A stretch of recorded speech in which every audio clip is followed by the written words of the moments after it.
Melissa Hall had learned to read her husband's lies in the spaces between his words. But it was the photograph she found that taught her silence could be a weapon sharper than any scream. The clock downstairs chimed twice as Melissa stood motionless in Max Holt's private study, her bare feet cold against the hardwood floor. Sleep had abandoned her weeks ago, replaced by an instinct that whispered truths she didn't want to hear.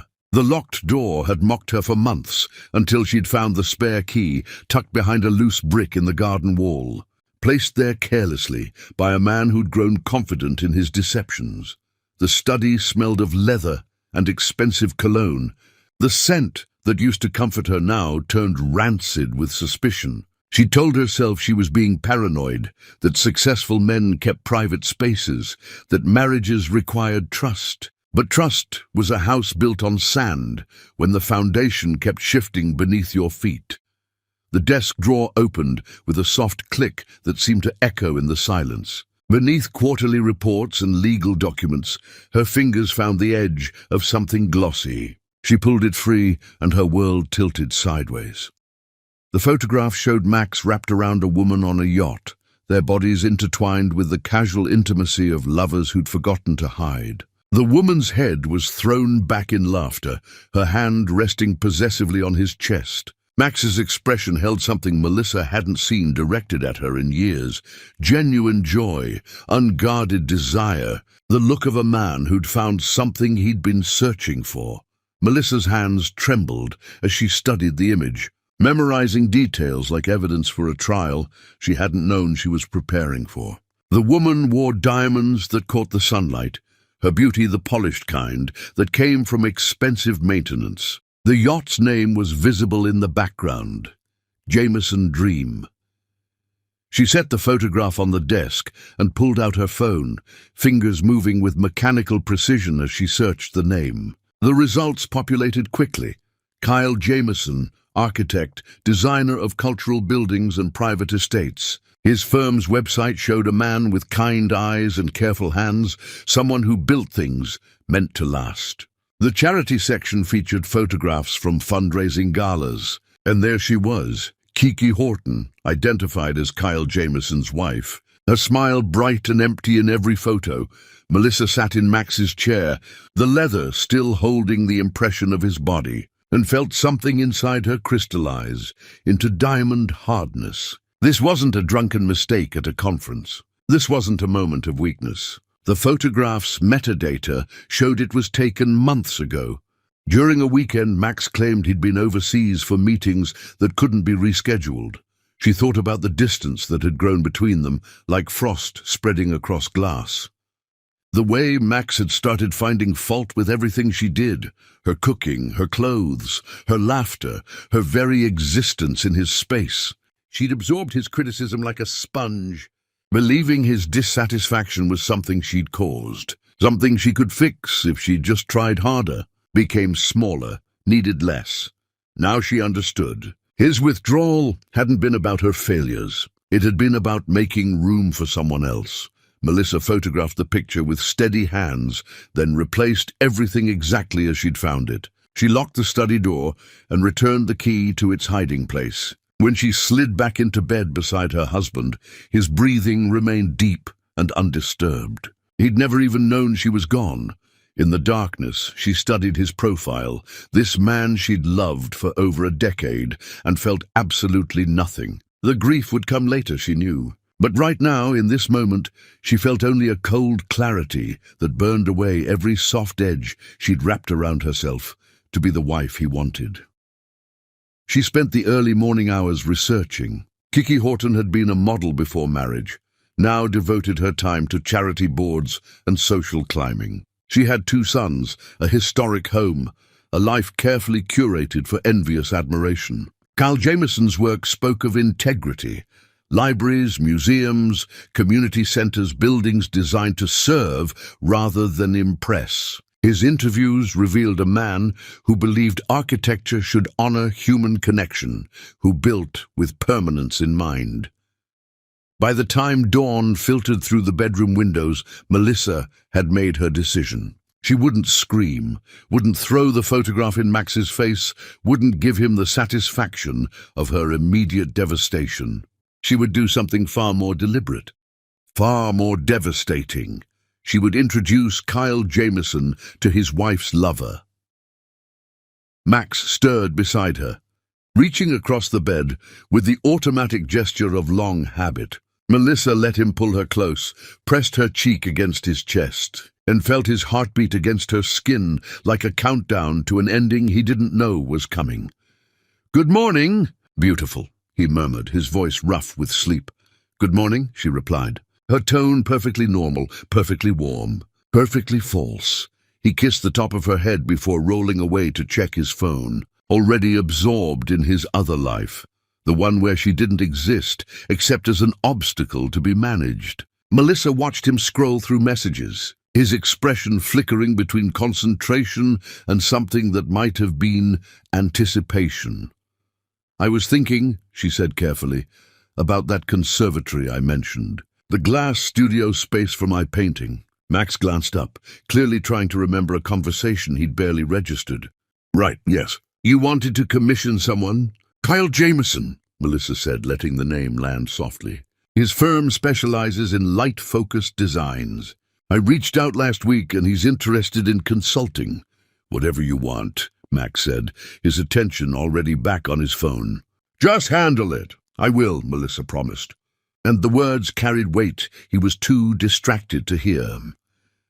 She spent the morning in her existing studio, a converted bedroom that had never quite felt right, and began sketching. Her art had suffered during her marriage, constrained by Max's subtle disapproval of anything that took her attention from being available for his needs. Now her hand moved across the canvas, with anger translating into bold strokes, dark colors bleeding into each other like wounds opening. By afternoon, she'd composed an email to Kyle Jameson's firm, carefully professional, explaining her vision for a light-filled space dedicated to painting. She included photographs of the property, mentioned timeline flexibility, and signed it with the name Max had given her, Melissa Holt, a woman who'd lost her own name in the transaction of marriage. The response came within hours. Kyle Jameson himself offered to visit early the following week for an initial consultation. His message was warm but professional, excited about the creative possibilities, grateful for her interest in his work. Melissa read the email 3 times, then closed her laptop and returned to her painting. The canvas was taking shape now, showing the shadow of a figure dissolving into darkness while a door opened onto brilliant light. She didn't know yet what it meant, only that her hands were creating something true for the first time in years. That evening, Max came home late with apologies she no longer believed, with kisses she no longer felt. They ate dinner in comfortable silence, the kind that long marriages mistake for contentment when it's really just the quiet of 2 people living separate lives under the same roof. "How was your day?" he asked, fulfilling his quota of polite inquiry. "Productive," Melissa said, smiling across the table. "I commissioned that conservatory. The architect is coming next week." "That's great, sweetheart," Max replied, his eyes already distant, his mind already somewhere else, with someone else. Melissa nodded and took another bite, tasting nothing, feeling everything, and planning the most elegant revenge a betrayed wife had ever orchestrated. She would give him exactly what he wanted: permission to be himself, exposure without mercy, consequences delivered with surgical precision, because the opposite of love wasn't hate. It was clarity, and Melissa Hall had never seen more clearly in her entire life. The photograph remained hidden in Max's study, but its image was burned into her memory like a brand. Let him keep his secrets for now. Let him think he was clever, careful, safe in his deceptions. Soon enough, he would learn that the most dangerous woman in the world is one who's been underestimated for too long, who's absorbed every slight until she's become dense with understanding, who's learned that silence isn't weakness, but strategy. Melissa finished her wine and excused herself to bed early, claiming fatigue. Max barely looked up from his laptop, already lost in whatever message thread had captured his attention. She climbed the stairs alone and stood in the window of their bedroom, looking out at the estate that had never truly felt like home. Next week, Kyle Jameson would walk through her door, and the careful architecture of 4 lives would begin its collapse. She was ready. Chapter 2. The Blueprint of Pain. Kyle Jameson arrived exactly on time, which told Melissa everything she needed to know about the kind of man who'd married Kiki Horton. His car was practical rather than ostentatious, his handshake firm but not performative, his eyes the kind that actually saw what they were looking at instead of cataloging value. "Mrs. Holt," he greeted her, his smile genuine. "Thank you for considering our firm. Your property is stunning." "Please, call me Melissa," she said, leading him through the house toward the gardens where she envisioned the conservatory. "And thank you for coming personally. I know your time is valuable." "Buildings that matter require understanding the people who'll inhabit them," Kyle replied, pulling out a worn leather portfolio as they walked. "Tell me how you work. What does your creative process need?" The question surprised her. Max had never asked about her creative process, had never wondered what her art required beyond a room he didn't have to see. Melissa found herself answering honestly, describing her need for natural light, for space that felt both protected and open, for walls that wouldn't constrain but would shelter. Kyle listened with complete attention, occasionally sketching quick notes, asking follow-up questions that demonstrated he was building a structure in his mind as she spoke. They walked the property for over an hour, Kyle studying angles of sunlight, testing soil composition, considering sight lines and seasonal changes. "You're thinking about permanence," Melissa observed, watching him photograph the morning light filtering through the trees. "Always," Kyle agreed. "Buildings outlast us. They should be gifts to the future, not just solutions for the present." Something in his voice made Melissa pause. She heard the philosophy of someone who believed in lasting foundations, in commitments that transcended convenience. This was a man who built his life the way he built his structures, with intention, with integrity, with the expectation that what he created would endure. How had Kiki Horton looked at this man and chosen Max instead? "The conservatory should go here," Kyle said, indicating a clearing with perfect southern exposure.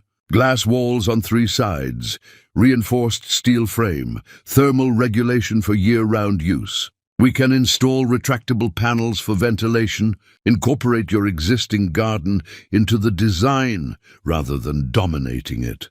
As he sketched preliminary concepts, Melissa watched his hands move with the confidence of someone who knew exactly what he was building. His wedding ring caught the light with each motion, and she wondered if Kiki ever noticed the way her husband's hands created beauty meant to outlast them both. "Do you have children?" Melissa asked, keeping her voice casual. "2 sons," Kyle said, his entire expression softening.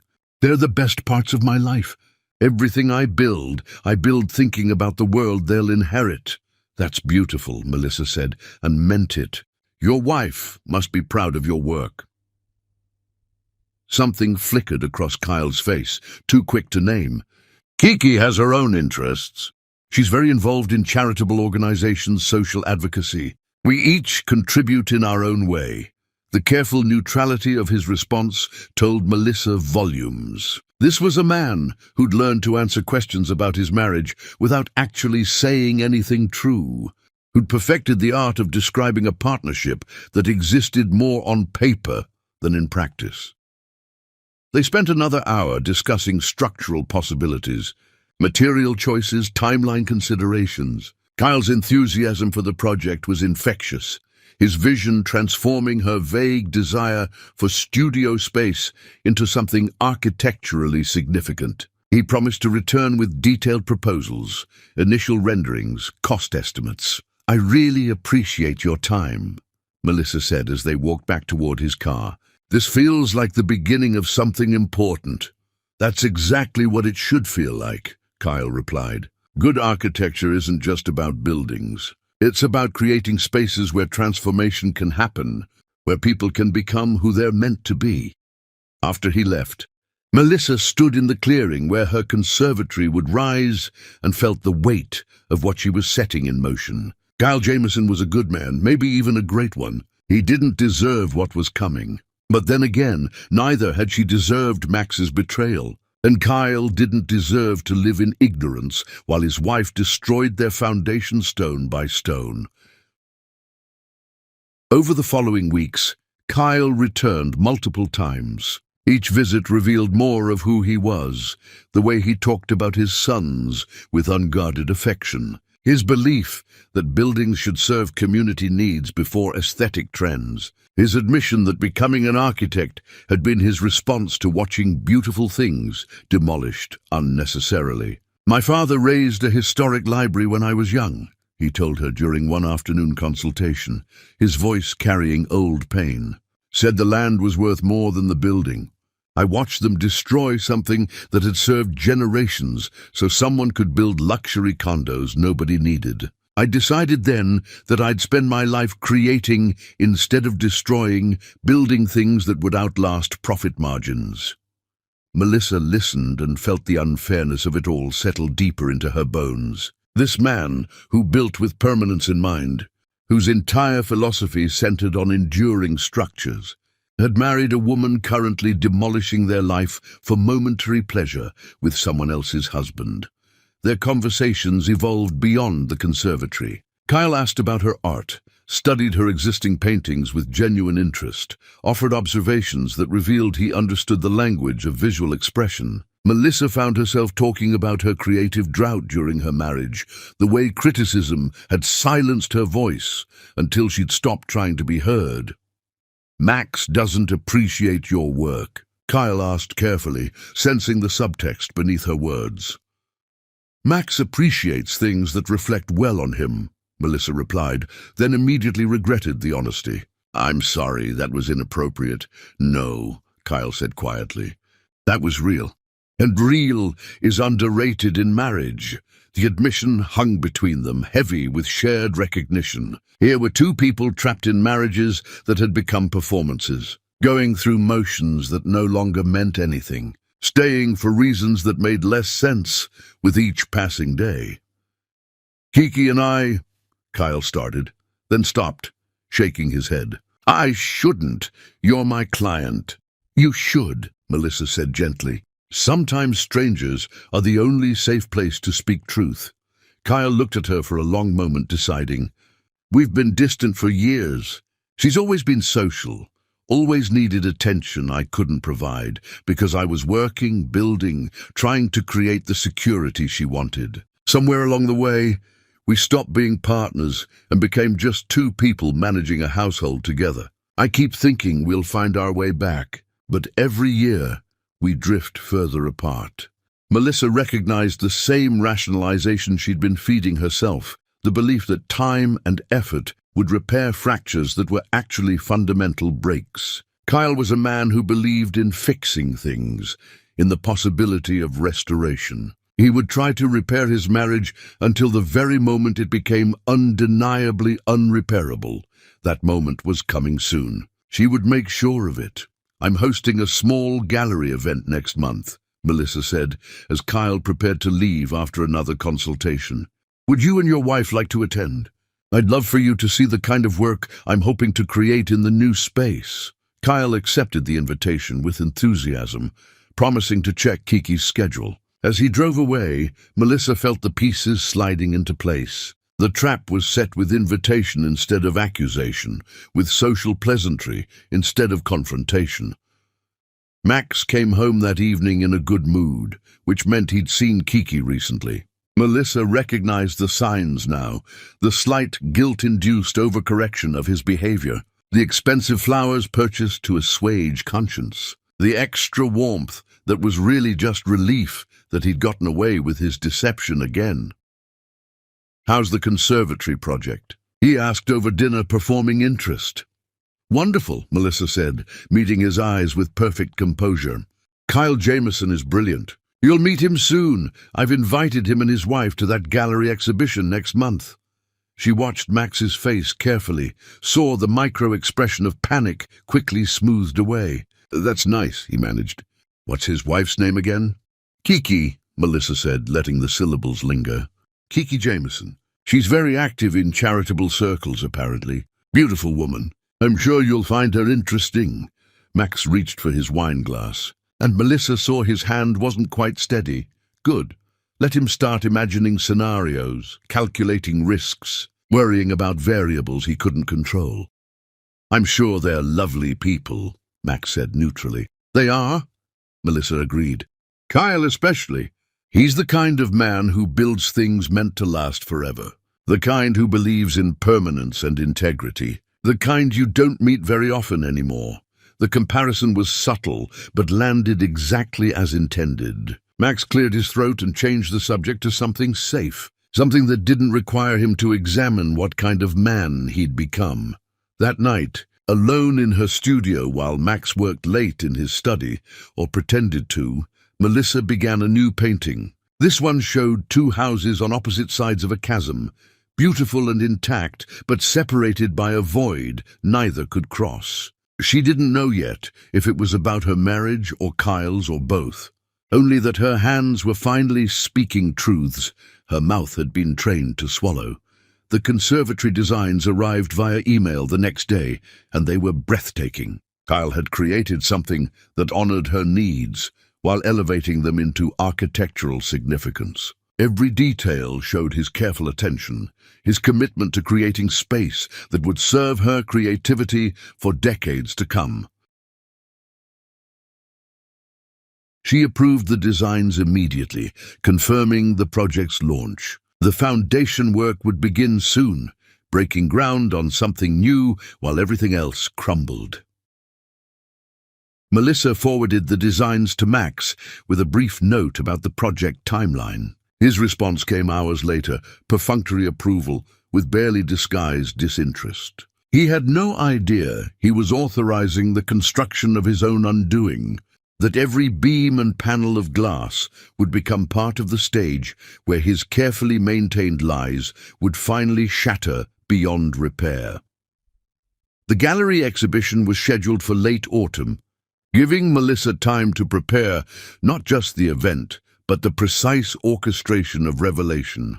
She would gather the four of them in one space, create unavoidable proximity between affair partners and betrayed spouses, and watch the performance crack under pressure until truth emerged like light through fractures.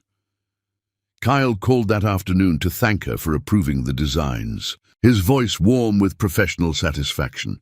They talked for an hour about materials and timelines, but underneath the practical conversation, Melissa heard something else. Two people discovering ease in each other's company, finding comfort in being genuinely seen. It complicated things. This growing friendship with the man whose life she was about to destroy. But complication was the nature of truth. Simple lies created complex damage. Complex truth created the possibility of simple healing, eventually, on the other side of devastation. "See you next month," Kyle said before hanging up. "I'm looking forward to seeing your work." "So am I," Melissa replied, and the double meaning resonated in her chest, like a bell announcing an ending neither of them fully understood yet. She stood at the window of her studio, watching the space where her conservatory would rise, and knew that some foundations had to be completely demolished before anything true could be built in their place. The demolition was coming. She would make sure it was thorough. Chapter 3. The Gallery of Truths. The gallery smelled of expensive perfume and wine, the air thick with the performance of cultural sophistication. Melissa had chosen the venue carefully, intimate enough to force proximity, public enough to constrain reactions, prestigious enough that declining the invitation would raise questions neither Max nor Kiki could afford. She'd arrived early to prepare the battlefield disguised as an art exhibition. The show was titled Fractures, featuring an emerging artist whose work consisted of photographing shattered glass in extreme magnification. Each image showed the precise moment of breaking, the patterns of destruction rendered beautiful through scale and light. Max arrived first, uncomfortable in his tailored suit, checking his phone compulsively. "This is impressive," he said, gesturing vaguely at the photographs. "Very conceptual." "It's about the beauty in breaking," Melissa explained. "About how destruction reveals truths that wholeness conceals." Max nodded without really hearing. Then the gallery door opened, and Kyle Jameson entered with his wife. Melissa watched Max's body language transform instantly, the slight stiffening of his shoulders, the too careful neutrality of his expression, the way his eyes found Kiki's face and then deliberately looked away. Beside him, Kiki had frozen mid-step, her smile brittle as spun sugar. "Kyle," Melissa called warmly. "I'm so glad you could make it. And this must be Kiki." She crossed to them with her hand extended, forcing Max to follow, engineering the first collision between her husband and his lover, while their spouses watched unknowingly. Kyle shook Max's hand with genuine warmth, talking about the conservatory project with enthusiasm. "Your wife has incredible vision," Kyle said. "You must be very proud," always, Max managed, the word sounding strangled. His hand brushed Kiki's as they performed their greeting, the contact lasting a fraction too long. Kiki recovered with practiced skill, her beauty the kind that came from understanding how to weaponize appearance. She wore diamonds at her throat, a dress that cost more than most people earned in months. Her hand rested on Kyle's arm with possessive casualness, and her smile never wavered even as her eyes kept flicking toward Max. "Melissa has told me so much about your charitable work," Melissa said. "I try to give back," Kiki replied, her voice smooth as rehearsed lines. "Those of us with resources have responsibilities." The evening became a carefully choreographed dance. Melissa suggested Max and Kiki examine one photograph, while she and Kyle viewed another, creating forced proximity between the affair partners. Then she reversed the configurations, watching the subtle panic bloom on both guilty faces. "What do you think of this one?" Melissa asked Max, indicating a photograph showing glass at the moment of impact, spiderweb cracks radiating from a central point. "It's violent," Max said quietly. "It's honest," Melissa corrected. "Violence is often just clarity arriving uninvited." Across the room, Kyle was explaining structural engineering to his wife, drawing parallels between the glass fracture patterns and architectural stress points. Kiki nodded along, her attention clearly elsewhere, her body angled unconsciously toward where Max stood. "Shall we get champagne?" Melissa suggested, gathering all four of them toward the gallery's bar. She positioned them in a tight cluster, forcing conversation that required all four participants. "How did you two meet?" Melissa asked Kyle and Kiki. Kyle smiled, the memory still warm. "College.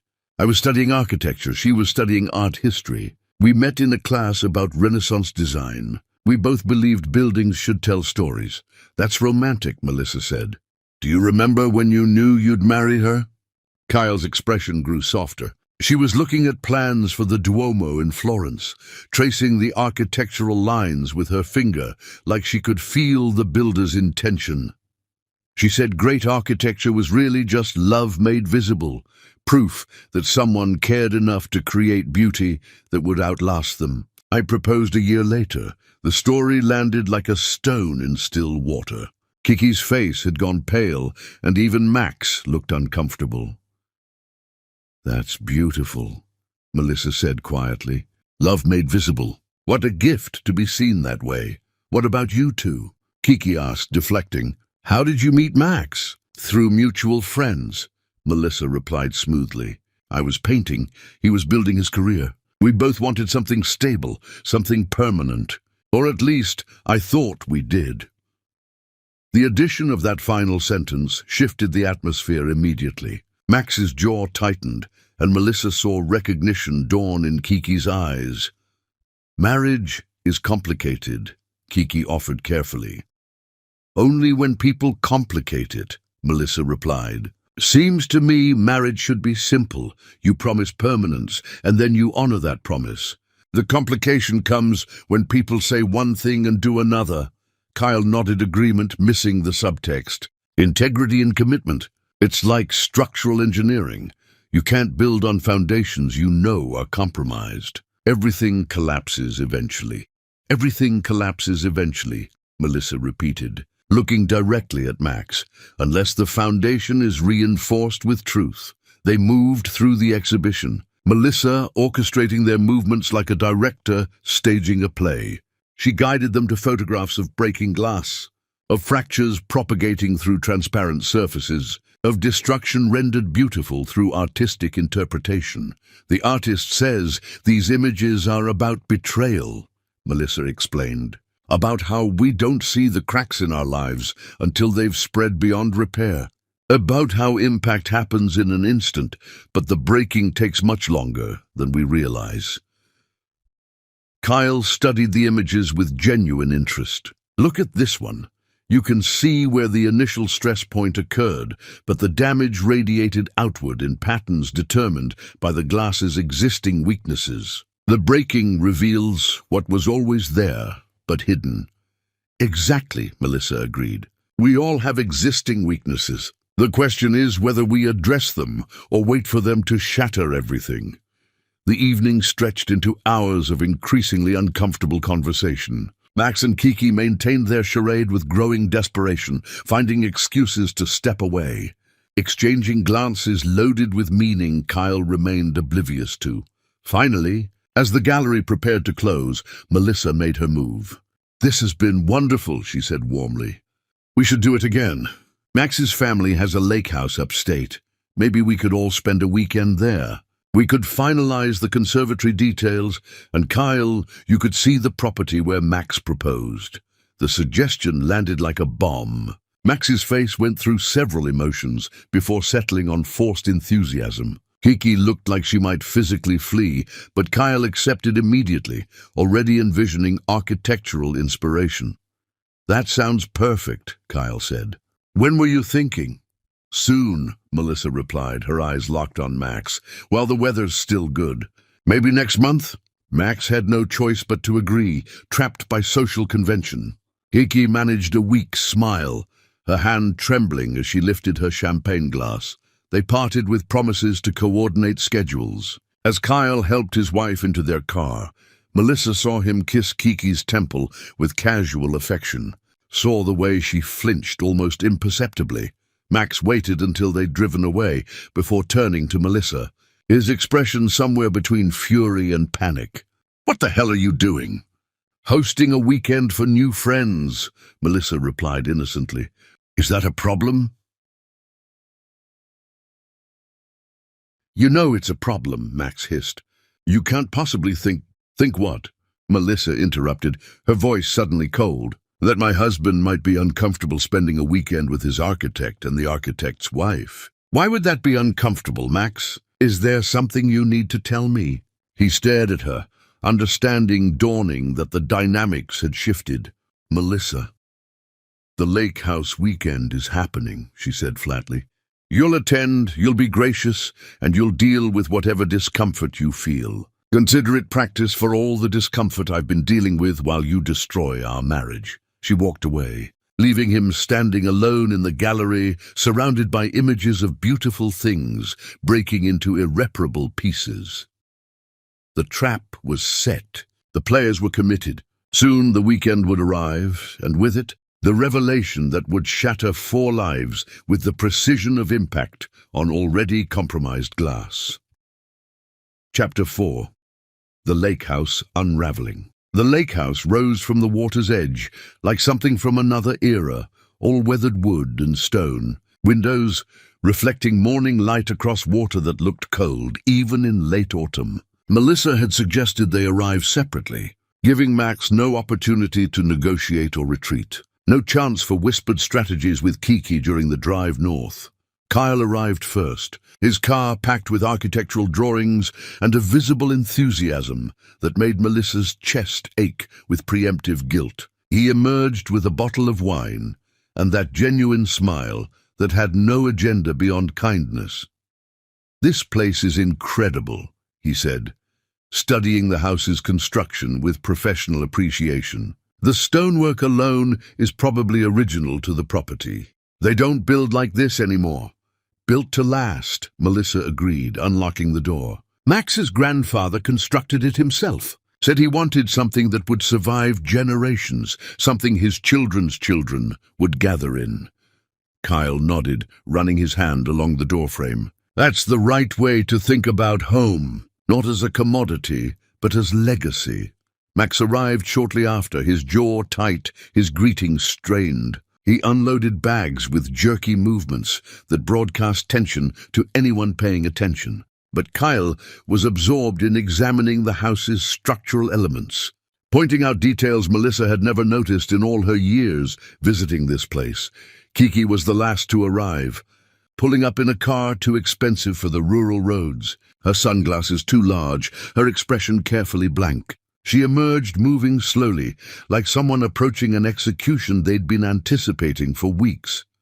"This is lovely," Kiki said, her voice professionally cheerful, her eyes avoiding Max completely. She hugged Melissa with the false warmth of women who'd been trained to weaponize friendliness, then turned to her husband. "Kyle, you were right about the location. The light here is extraordinary." The first few hours passed in uncomfortable normalcy. They settled into rooms, prepared lunch together, engaged in the small talk that fills space when larger truths lurk beneath every sentence. Melissa had planned the sleeping arrangements deliberately. Her and Max in the main bedroom, Kyle and Kiki in the guest room directly across the hall. Close enough to hear conversations through old walls, close enough to ensure no privacy for clandestine communication. "Should we walk the property before we lose the light?" Melissa suggested after lunch. "Kyle, you wanted to see the dock and boathouse for structural inspiration." They set out in pairs, Melissa with Kyle, Max with Kiki, the configuration unnatural enough to create immediate tension. Max looked physically ill, while Kiki moved like she was being marched towards sentencing. But Kyle remained oblivious, enthusing about timber construction and water-level engineering, while Melissa walked beside him and let him talk. "Your husband seems stressed," Kyle observed as they neared the water. "Everything okay?" "I don't know," Melissa said honestly. "Would you tell me if Kiki was behaving strangely?" Kyle hesitated, and in that pause, Melissa saw the hairline fractures he'd been ignoring for months. "She's been distant. More than usual, I mean. We've been distant for years, but lately it's different. Like she's somewhere else, even when she's physically present." "That sounds lonely," Melissa said quietly. "It is," Kyle admitted, staring across the lake. "I keep telling myself marriage has seasons, that we'll find our way back, but honestly, I don't know if she wants to be found anymore." Melissa wanted to tell him then, wanted to rip the truth into the open like tearing off a bandage, but timing mattered. The revelation had to be complete, undeniable, impossible to minimize or explain away. Behind them, Max and Kiki walked in loaded silence, maintaining careful distance. Two people terrified of being alone together, yet equally terrified of what their spouses might notice.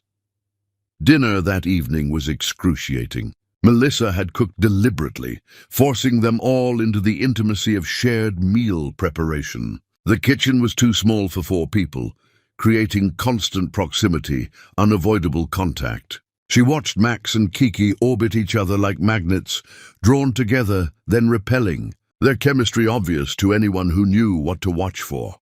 Kyle set the table with his usual care, folding napkins precisely, arranging silverware with architectural symmetry. He talked about his sons, about their upcoming school performances, about the community center design he was finalizing. His voice carried the enthusiasm of someone desperate to fill silence with anything that wasn't the truth, hovering just beneath the surface. "Do your boys look like you or Kiki?" Melissa asked, passing dishes around the table. "Probably more Kiki," Kyle said. "They got her bone structure, her coloring. I just gave them my tendency to overthink everything. They're beautiful children," Kiki added mechanically. "Very smart, very athletic. The compliment sounded rehearsed, extracted without genuine warmth. Melissa saw Kyle notice, saw the small frown that suggested he'd heard this performance before. His wife speaking about their children like accomplishments she'd produced rather than people she'd created.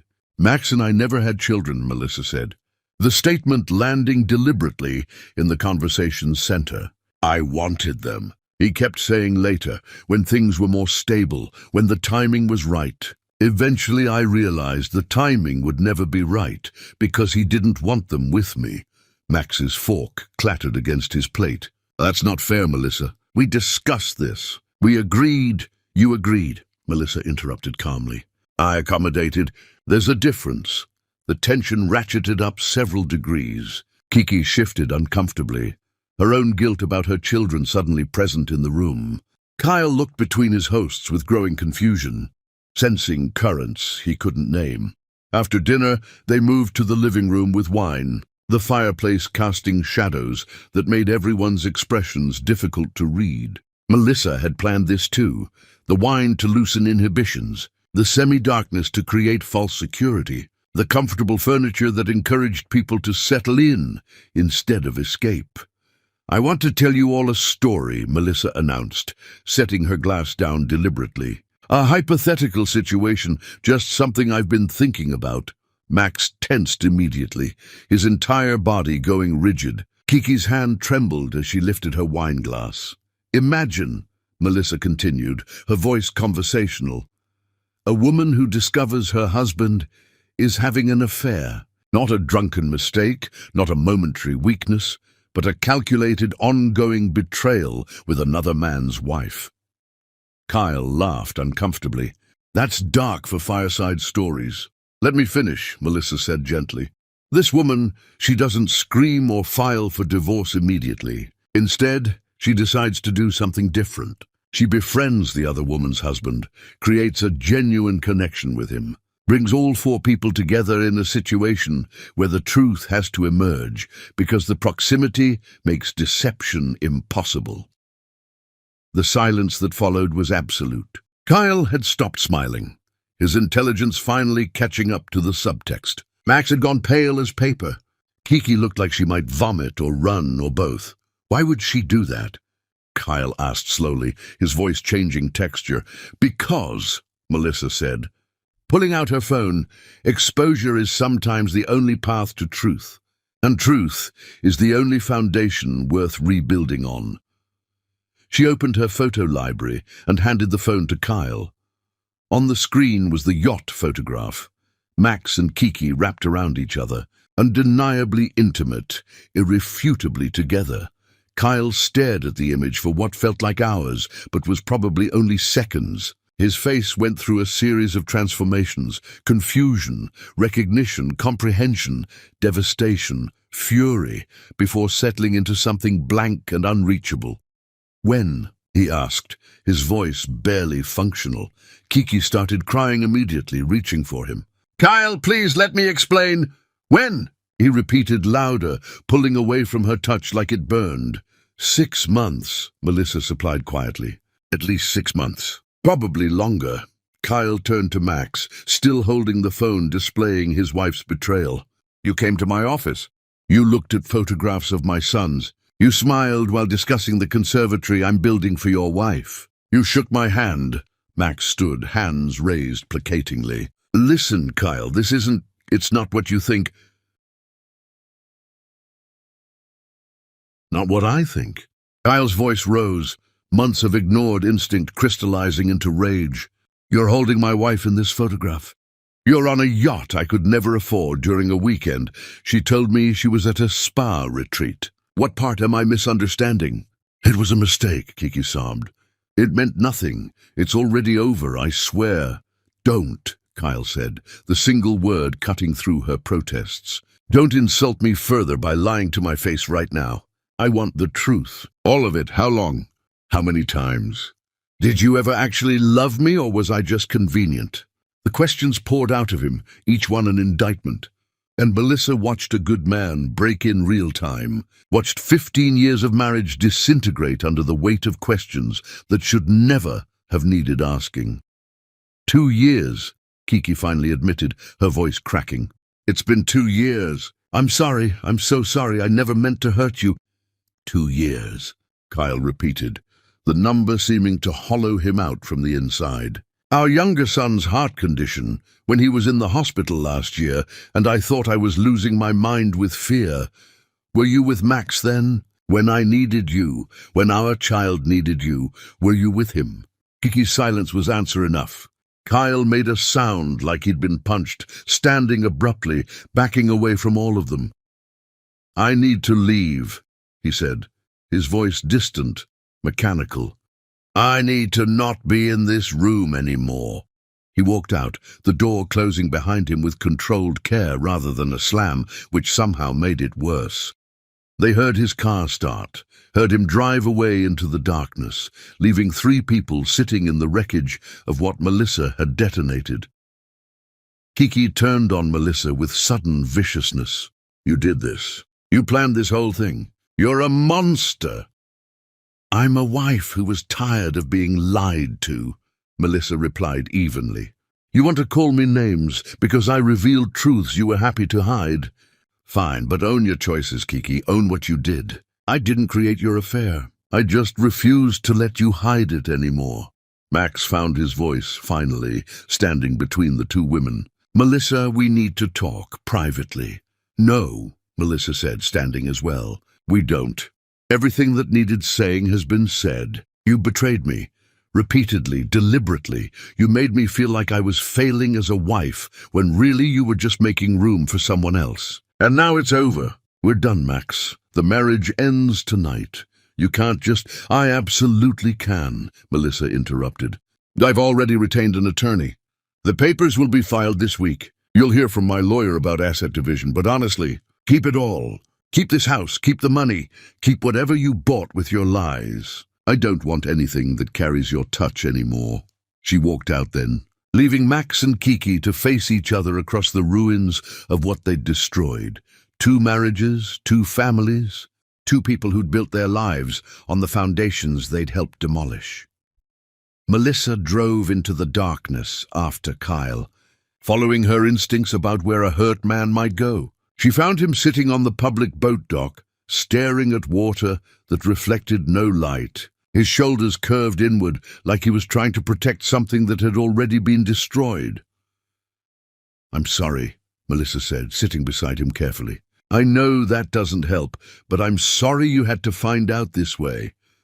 Why didn't you just tell me? Kyle asked. Why the whole performance? Because if I told you privately, they would have denied it, minimized it, made you doubt what you knew to be true.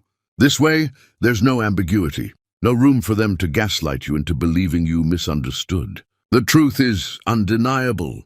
Kyle nodded slowly, understanding the logic even as he hated it.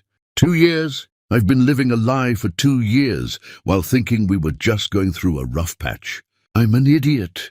You're someone who trusted the person you married, Melissa corrected. That's not idiocy. That's integrity. You built your life expecting permanence because you offered permanence. Their betrayal doesn't make you wrong. It makes them liars. They sat in silence for a long time. 2 people who'd been betrayed by the people they'd promised themselves to, finding strange comfort in shared devastation. What happens now? Kyle finally asked. Now, Melissa said quietly, we survived this. We figure out who we are outside these marriages that were killing us. We help each other through the worst of it. And eventually we build something true. Kyle turned to look at her, really look at her, seeing perhaps for the first time the woman beneath the calculated revenge, the pain beneath the strategy, the grief beneath the strength. I don't know if I can do this, he admitted. You can, Melissa promised. We both can. Because the alternative is staying in relationships that were already dead, and we deserve more than haunting the graves of marriages that stopped being real a long time ago. She drove him back to the lake house to collect his things, waited while he packed in mechanical silence, ignored Kiki's pleading attempts at conversation. Max had disappeared, probably to his study to strategize how to minimize financial and reputational damage. As Kyle loaded his car, he paused beside Melissa's vehicle. "Thank you," he said quietly. "I know that sounds insane, thanking you for destroying my marriage. But you gave me the truth, and truth is the only thing worth having, even when it destroys everything else." Melissa nodded, understanding completely. "Go home, be with your sons. They'll need you stable and present. Everything else we'll figure out." She watched him drive away, then returned to the lake house one final time. Max was waiting in the living room, his expression caught between anger and calculation. "What do you want?" he asked flatly. "To punish me? To destroy me publicly? Name your price, Melissa. What will it cost to end this quietly?" Melissa looked at him, this man she'd loved, this stranger she'd married, and felt absolutely nothing. "I don't want anything from you, Max. Not your money, not your apologies, not your promises to change. I want a divorce, and I want to never have to think about you again. That's all." She left him standing there and drove back to the city alone, through darkness that felt less oppressive than the marriage she'd finally escaped. The lake house would stand for generations, just as Max's grandfather intended. But the people who'd gathered there that weekend would never be the same. And perhaps that was the real definition of permanence. Not structures that outlasted time, but truths that, once spoken, could never be unheard. Chapter 5. The Wreckage. Melissa returned to an empty house that felt larger without the pretense of marriage filling its rooms. Max hadn't come back. His lawyer called the next morning with clinical efficiency, discussing asset division like it was a business dissolution rather than the death of a shared life. She gave him the name of her own attorney and hung up before he could extend the conversation into something resembling personal exchange. The days that followed blurred together in a rhythm of necessary tasks and unexpected grief. She moved Max's belongings to the guest house, packed with methodical care that had nothing to do with sentiment and everything to do with maintaining control through motion. Every suit she folded, every tie she rolled, felt like erasing evidence of a crime she'd finally stopped pretending hadn't been committed. Kyle called on the third day, his voice hoarse, like he'd spent nights screaming or crying or both. "I told my sons," he said without preamble. "Not the details, just that their mother and I are separating. My older boy asked if it was his fault. He's 11 years old, and he asked if he did something wrong." "What did you tell him?" Melissa asked, gripping the phone tighter. "That adults sometimes break promises to each other, but never to their children. That I would always be their father, regardless of what happened between me and their mother. That love doesn't divide or diminish, it just transforms into different shapes." "That was exactly right," Melissa said quietly.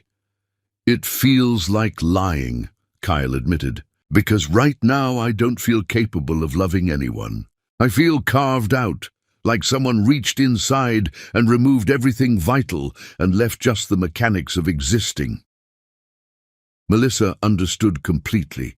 She'd been moving through her days, performing the motions of living while feeling fundamentally absent from her own life. Food tasted like nothing.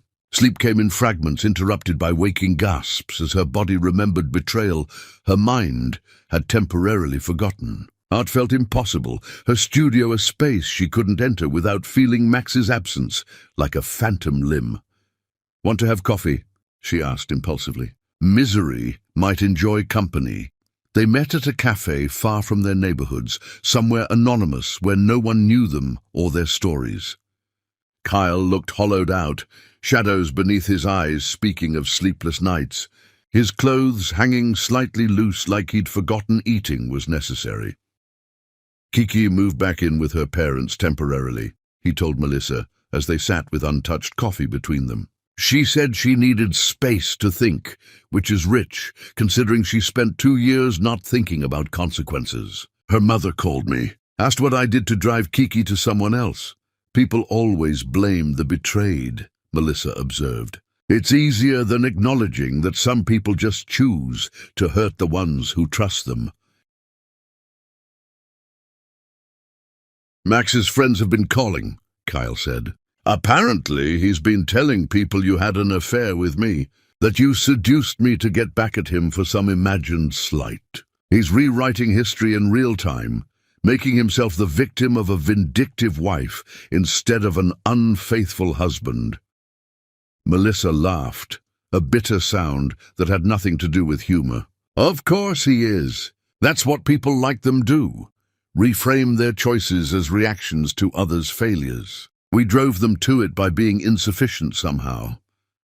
They sat in silence for a while, two people learning the language of surviving something they'd never imagined they'd need to survive. Other cafe patrons laughed at adjacent tables, conducted business meetings, celebrated small joys, all of them moving through lives that hadn't recently exploded. "I keep replaying moments," Kyle said eventually. "Searching for signs I missed." There were so many. Late meetings that ran later than made sense. New lingerie I never saw. The way she started going to the gym religiously even though she'd always hated exercise. I told myself she was finding herself, or whatever middle-aged people are supposed to do, to feel vital again. Never occurred to me she was preparing herself for someone else. Max became critical, Melissa shared. Everything I did was wrong somehow. My cooking, my clothes, the way I laughed, the space I occupied. I thought I was failing at being a wife, when really he was just creating distance, so betrayal would feel justified. Make me inadequate enough, and cheating becomes reasonable response instead of character flaw. "Did you love him?" Kyle asked suddenly. "When you married him, was it real?" Melissa considered the question with honesty it deserved. "I thought so, but looking back now, I wonder if I loved who I wanted him to be instead of who he actually was. I loved the stability he represented, the idea of partnership, the fantasy of building something permanent. But did I know him, really know him? I don't think so. And I don't think he knew me either, because if he had, he would have understood what he was destroying." "I loved Kiki," Kyle said quietly. "Maybe still do, which makes it worse. I loved who we were before she decided I wasn't enough. Loved the family we built, the life we designed together. Finding out it wasn't real for her feels like discovering everything I built my existence around was architectural illusion. Beautiful facade with no structural integrity." They finished their coffee and walked aimlessly through the city. Two ghosts among the living, finding strange comfort in being seen by someone who understood the specific texture of their grief. At a park, they sat on a bench and watched children play, their laughter sharp contrast to the silence stretching between two adults whose own childhoods felt impossibly distant. "My attorney says the divorce will take months," Melissa said. "Wants me to document everything for asset division. Every credit card statement, every suspicious charge, every piece of evidence of marital misconduct. It feels like being asked to autopsy a relationship that's already decomposed." "Kiki wants to fight for the house," Kyle replied. "The house I designed for her, that I built partially with my own hands, that I poured everything into creating. Her lawyer says she deserves it because she's the primary caregiver for our sons. Never mind that she used that house to plan her affair, that every room carries memories of a life that was a lie." "Are you going to fight her?" Melissa asked. Kyle shook his head slowly. "What's the point? It's just a building. I can design another house, build other spaces. What I can't rebuild is the 15 years she took from me, believing we were building towards something together when she'd already decided I wasn't enough." His pain was so raw that Melissa felt it like her own, a shared wound that made isolation impossible. She reached for his hand without thinking, and he gripped it like a drowning man grabbing a lifeline. "I'm afraid," Kyle admitted. "Afraid I'll never trust anyone again. Afraid I'll carry this damage into every relationship and sabotage anything good because I can't believe in permanence anymore. Afraid my sons will learn from this that love is conditional and promises are performance." "I'm afraid too," Melissa confessed. "Afraid that Max was right about me, that I'm somehow unlovable in ways I can't see. Afraid that I wasted my best years on someone who was counting days until he could leave. Afraid that this is all I get, one marriage to someone who never really wanted me, and then loneliness dressed up as independence. They sat with their shared fears as afternoon faded into evening, the park emptying around them until they were the only ones left. Two people holding hands against darkness that felt more internal than external. "Want to get dinner?" Kyle asked finally. Something better than coffee and confession. They found a restaurant that was too loud to talk deeply, ordered food neither of them was hungry for, and attempted normalcy, like people trying on clothes that no longer fit. The effort was exhausting but necessary, practicing how to exist in public while privately shattered. Melissa picked at pasta, while Kyle mechanically consumed something he probably couldn't have described if asked. Around them, other diners celebrated anniversaries, conducted first dates, gathered for family dinners, all of them performing relationship rituals Melissa and Kyle had once believed in, before learning that rituals meant nothing if the participants were just acting. "Thank you for this," Kyle said as they left the restaurant, "for not leaving me alone with this. I know we barely know each other outside the context of our spouse's betrayal, but somehow you're the only person who understands." "We're trauma-bonded," Melissa replied with dark humor. "Not the healthiest foundation for friendship, but it's what we've got." They parted with tentative plans to meet again, two survivors recognizing they needed witnesses to their pain, who wouldn't offer empty platitudes or suggest they'd be better soon. The grief would take as long as it took, and anyone who couldn't sit with that reality wasn't useful company. At home, Melissa finally entered her studio and faced the blank canvas waiting there. She picked up a brush for the first time since the lake house and began painting without plan or concept, letting her hands speak truths her voice couldn't articulate. The image that emerged was abstract but undeniably violent. Dark colors clashing, forms dissolving, suggestion of figures disintegrating into chaos. She painted through the night, stopping only when exhaustion made holding the brush impossible. The completed work showed destruction without resolution, pain without healing, the raw truth of what betrayal looked like when stripped of narrative or justification. She titled it "The Morning After," and started another immediately, because now that her hands had remembered how to speak, they wouldn't stop, couldn't stop, needed to keep translating grief into something visible, something outside herself that proved the pain had been real, even if the marriage hadn't been. Kyle texted near dawn, "Can't sleep. Keep thinking about everything we didn't see or chose not to see." "When does it stop hurting?" Melissa replied honestly, "Don't know, but maybe that's not the right question. Maybe we're supposed to hurt until the hurt transforms into something else. Maybe pain is just love being forced to acknowledge reality." "That's devastatingly accurate," Kyle responded. "Want to meet for breakfast?" Melissa offered. "Might as well be devastated together." "Yes," Kyle agreed simply. They began meeting daily, coffee becoming breakfast, becoming lunch.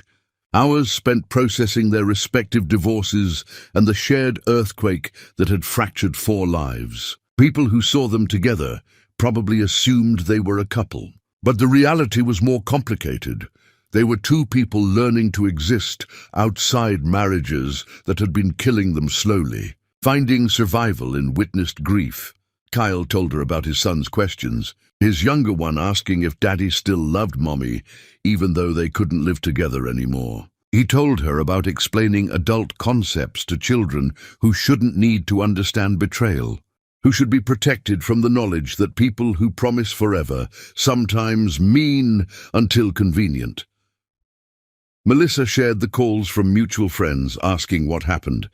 The Whisper network spreading Max's version, where she was unstable, and he was the victim of a woman's emotional breakdown. She told Kyle about the galleries that suddenly stopped returning her emails. The social invitations that dried up once taking sides became necessary. "We're being erased from our own lives," Kyle observed one afternoon, as they walked through a museum he'd designed years before. "Written out of narratives we were central to, replaced in histories we helped create." "Then we'll write new ones," Melissa said firmly. "Better ones."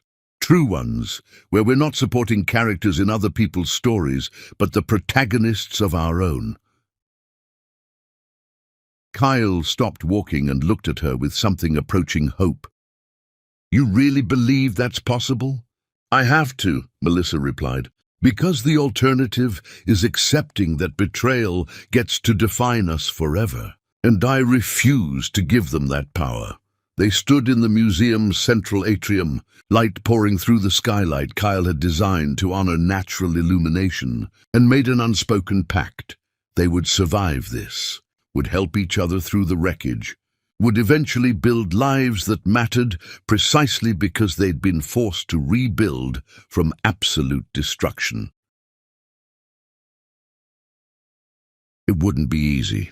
It wouldn't be quick, but it would be real, which was more than either of their marriages had been for longer than they'd known, and real, however painful, was infinitely preferable to comfortable lies. Chapter 6. The Slow Reconstruction.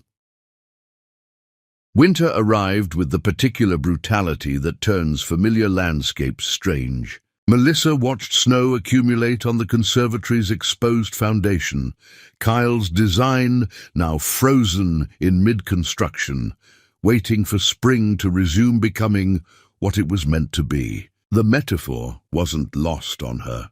The divorce proceedings had settled into grinding routine. Lawyers exchanged documents with clinical detachment, reducing years of shared life to spreadsheets of asset division. Max wanted the estate. Melissa didn't fight him for it, recognizing she'd never felt at home in rooms designed to impress rather than shelter. She took her studio equipment, her art collection, enough money to be comfortable without being dependent, and the satisfaction of knowing he would live in empty rooms that remembered her absence.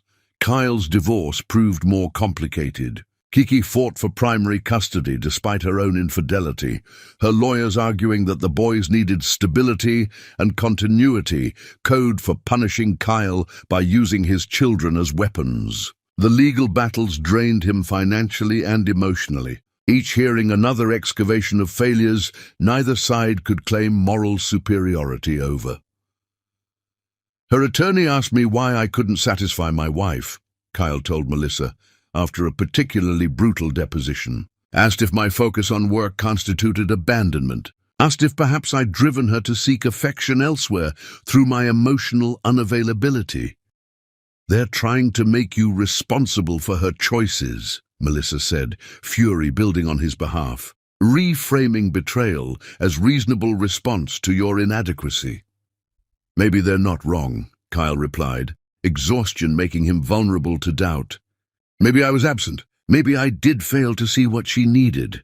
No, Melissa said firmly. Adults communicate needs. They don't cheat and then blame their spouse for not reading minds. You may not have been a perfect husband, but you didn't cause her affair. She made that choice independently and repeatedly. Own whatever failures you had, but don't own hers. Kyle nodded but looked unconvinced. The erosion of self-worth, a predictable side effect of loving someone who decided you weren't enough. Melissa's art exhibition, titled Foundations, opened in February. The gallery, packed with people curious about the artist, whose marriage dissolution had provided excellent gossip. Critics praised the raw emotional honesty of her work, the way she'd transformed personal devastation into universal commentary on trust and betrayal. Kyle attended the opening, standing in front of a massive canvas titled The Moment Before, that showed architectural blueprints dissolving into watercolor chaos. This is how it felt, he said quietly, and Melissa knew he understood in ways the critics cataloging her technique never would. They left the gallery together, walking through cold that stung exposed skin, finding warmth only in motion and proximity. They talked about recovery, about whether they'd ever trust fully again, about the cost of choosing to stay open despite being broken. I'm dating, Kyle announced suddenly. My attorney suggested it might look good for custody, show I'm moving forward. Her name's Amanda. She's nice. Works with her hands doing restoration carpentry. That's great, Melissa said, meaning it despite the unexpected tightness in her chest. You deserve happiness. Do you want to know the pathetic part? Kyle continued. I spent the entire date comparing her to you, wishing I was sitting across from you instead, telling you about my sons, instead of explaining them to a stranger who'll never really know them. Melissa stopped walking, turning to face him under a streetlight that made shadows of both their faces. Kyle, I know, he interrupted. I know it's too soon, that we're both damaged, that getting involved would be a disaster built on shared trauma. I know all the rational reasons this is a terrible idea, but when I'm with you, nothing else hurts as much. And I don't know if that's love or just the comfort of being understood, but I wanted you to know. Melissa stood in the cold, looking at this man who'd become her survival partner, and felt her own careful boundaries straining. I feel it too, she admitted. But we can't, not yet.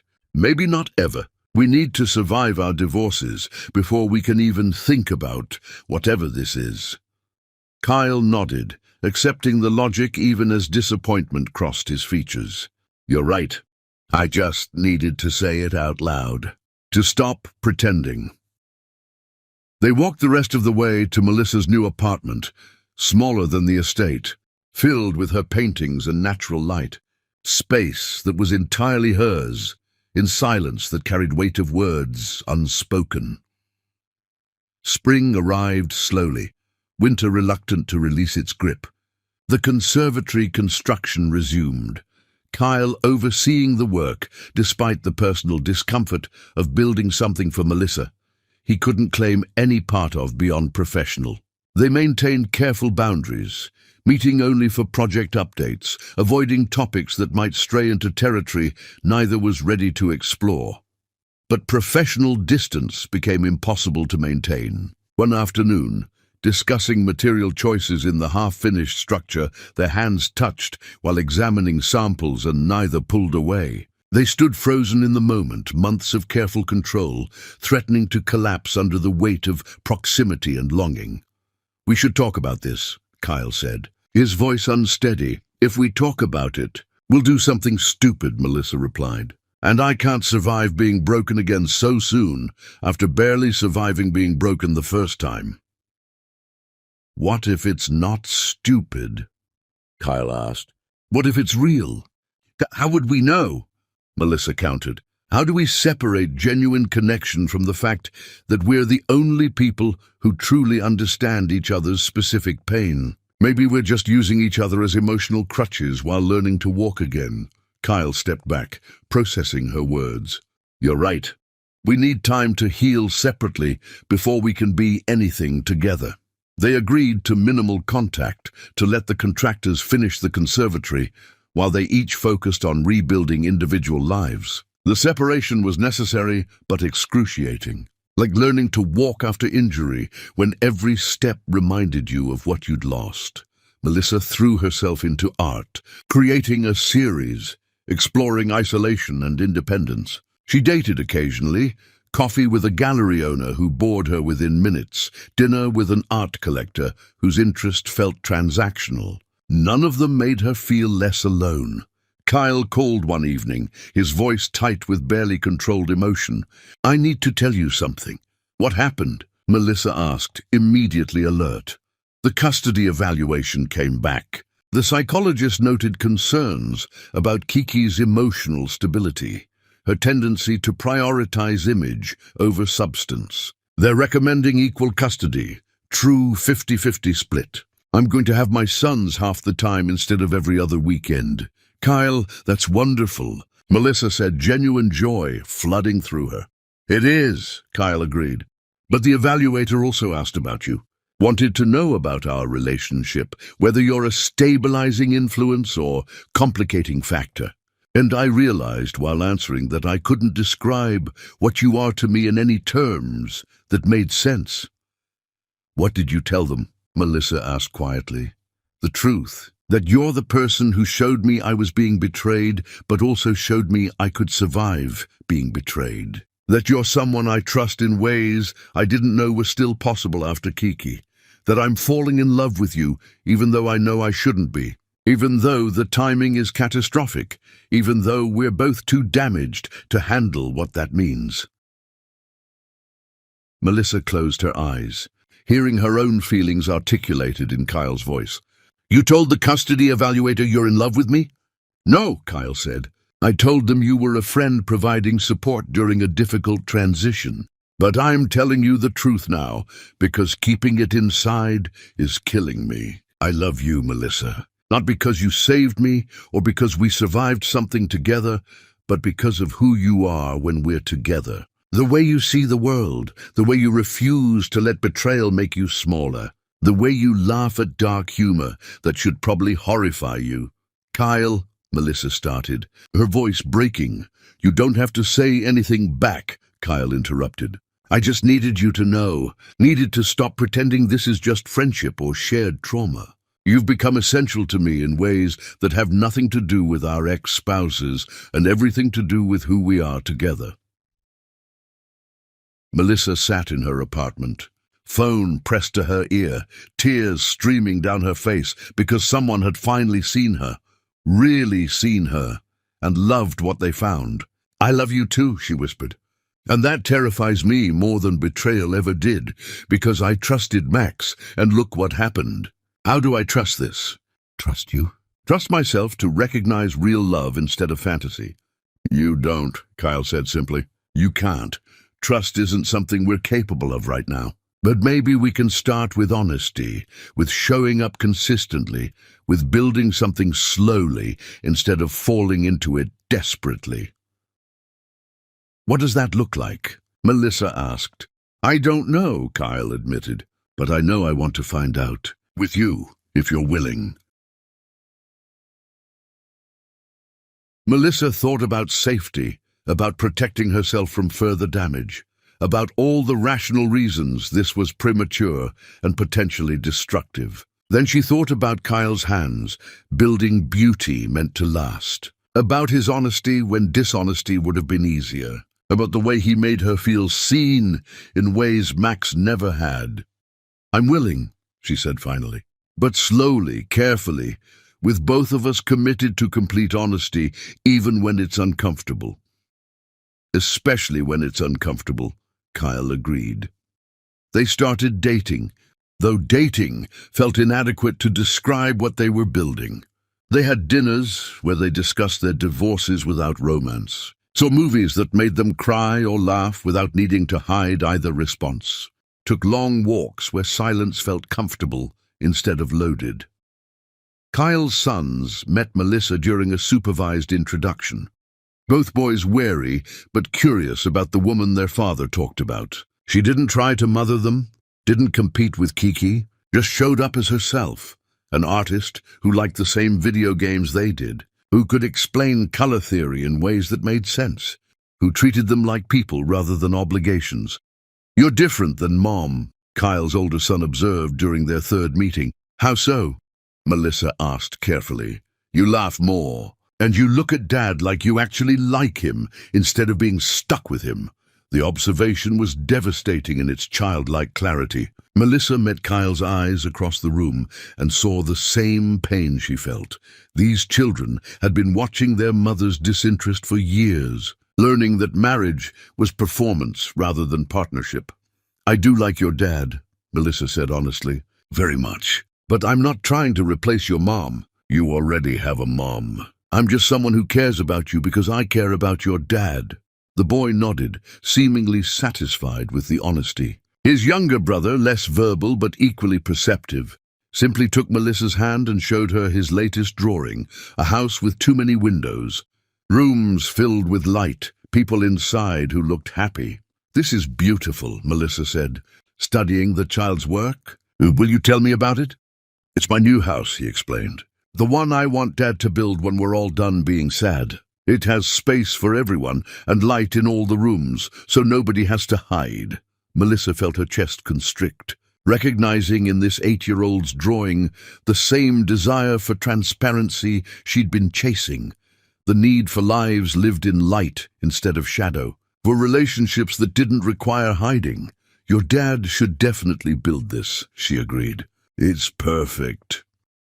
That night, after the boys had returned to Kiki's, Kyle held Melissa in his apartment and asked the question neither had been brave enough to voice. Can we do this? Can we build something real after everything we've been through? Melissa thought about it honestly. I don't know, but I know I'd rather try and fail with you than succeed at staying safe and alone. That's not exactly a romance novel declaration, Kyle observed with dark humor. Good, Melissa replied. Romance novels are fantasy. They want real, even if real is complicated and scared and uncertain.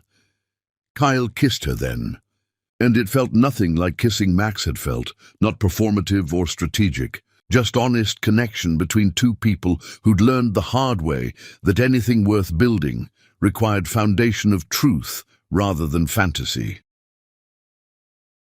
The conservatory finished that spring, glass walls reflecting sunlight in patterns Kyle had designed specifically for Melissa's painting needs. They christened it together, Melissa setting up her easel while Kyle sat on the floor watching her work. Both of them understanding this space was more than building.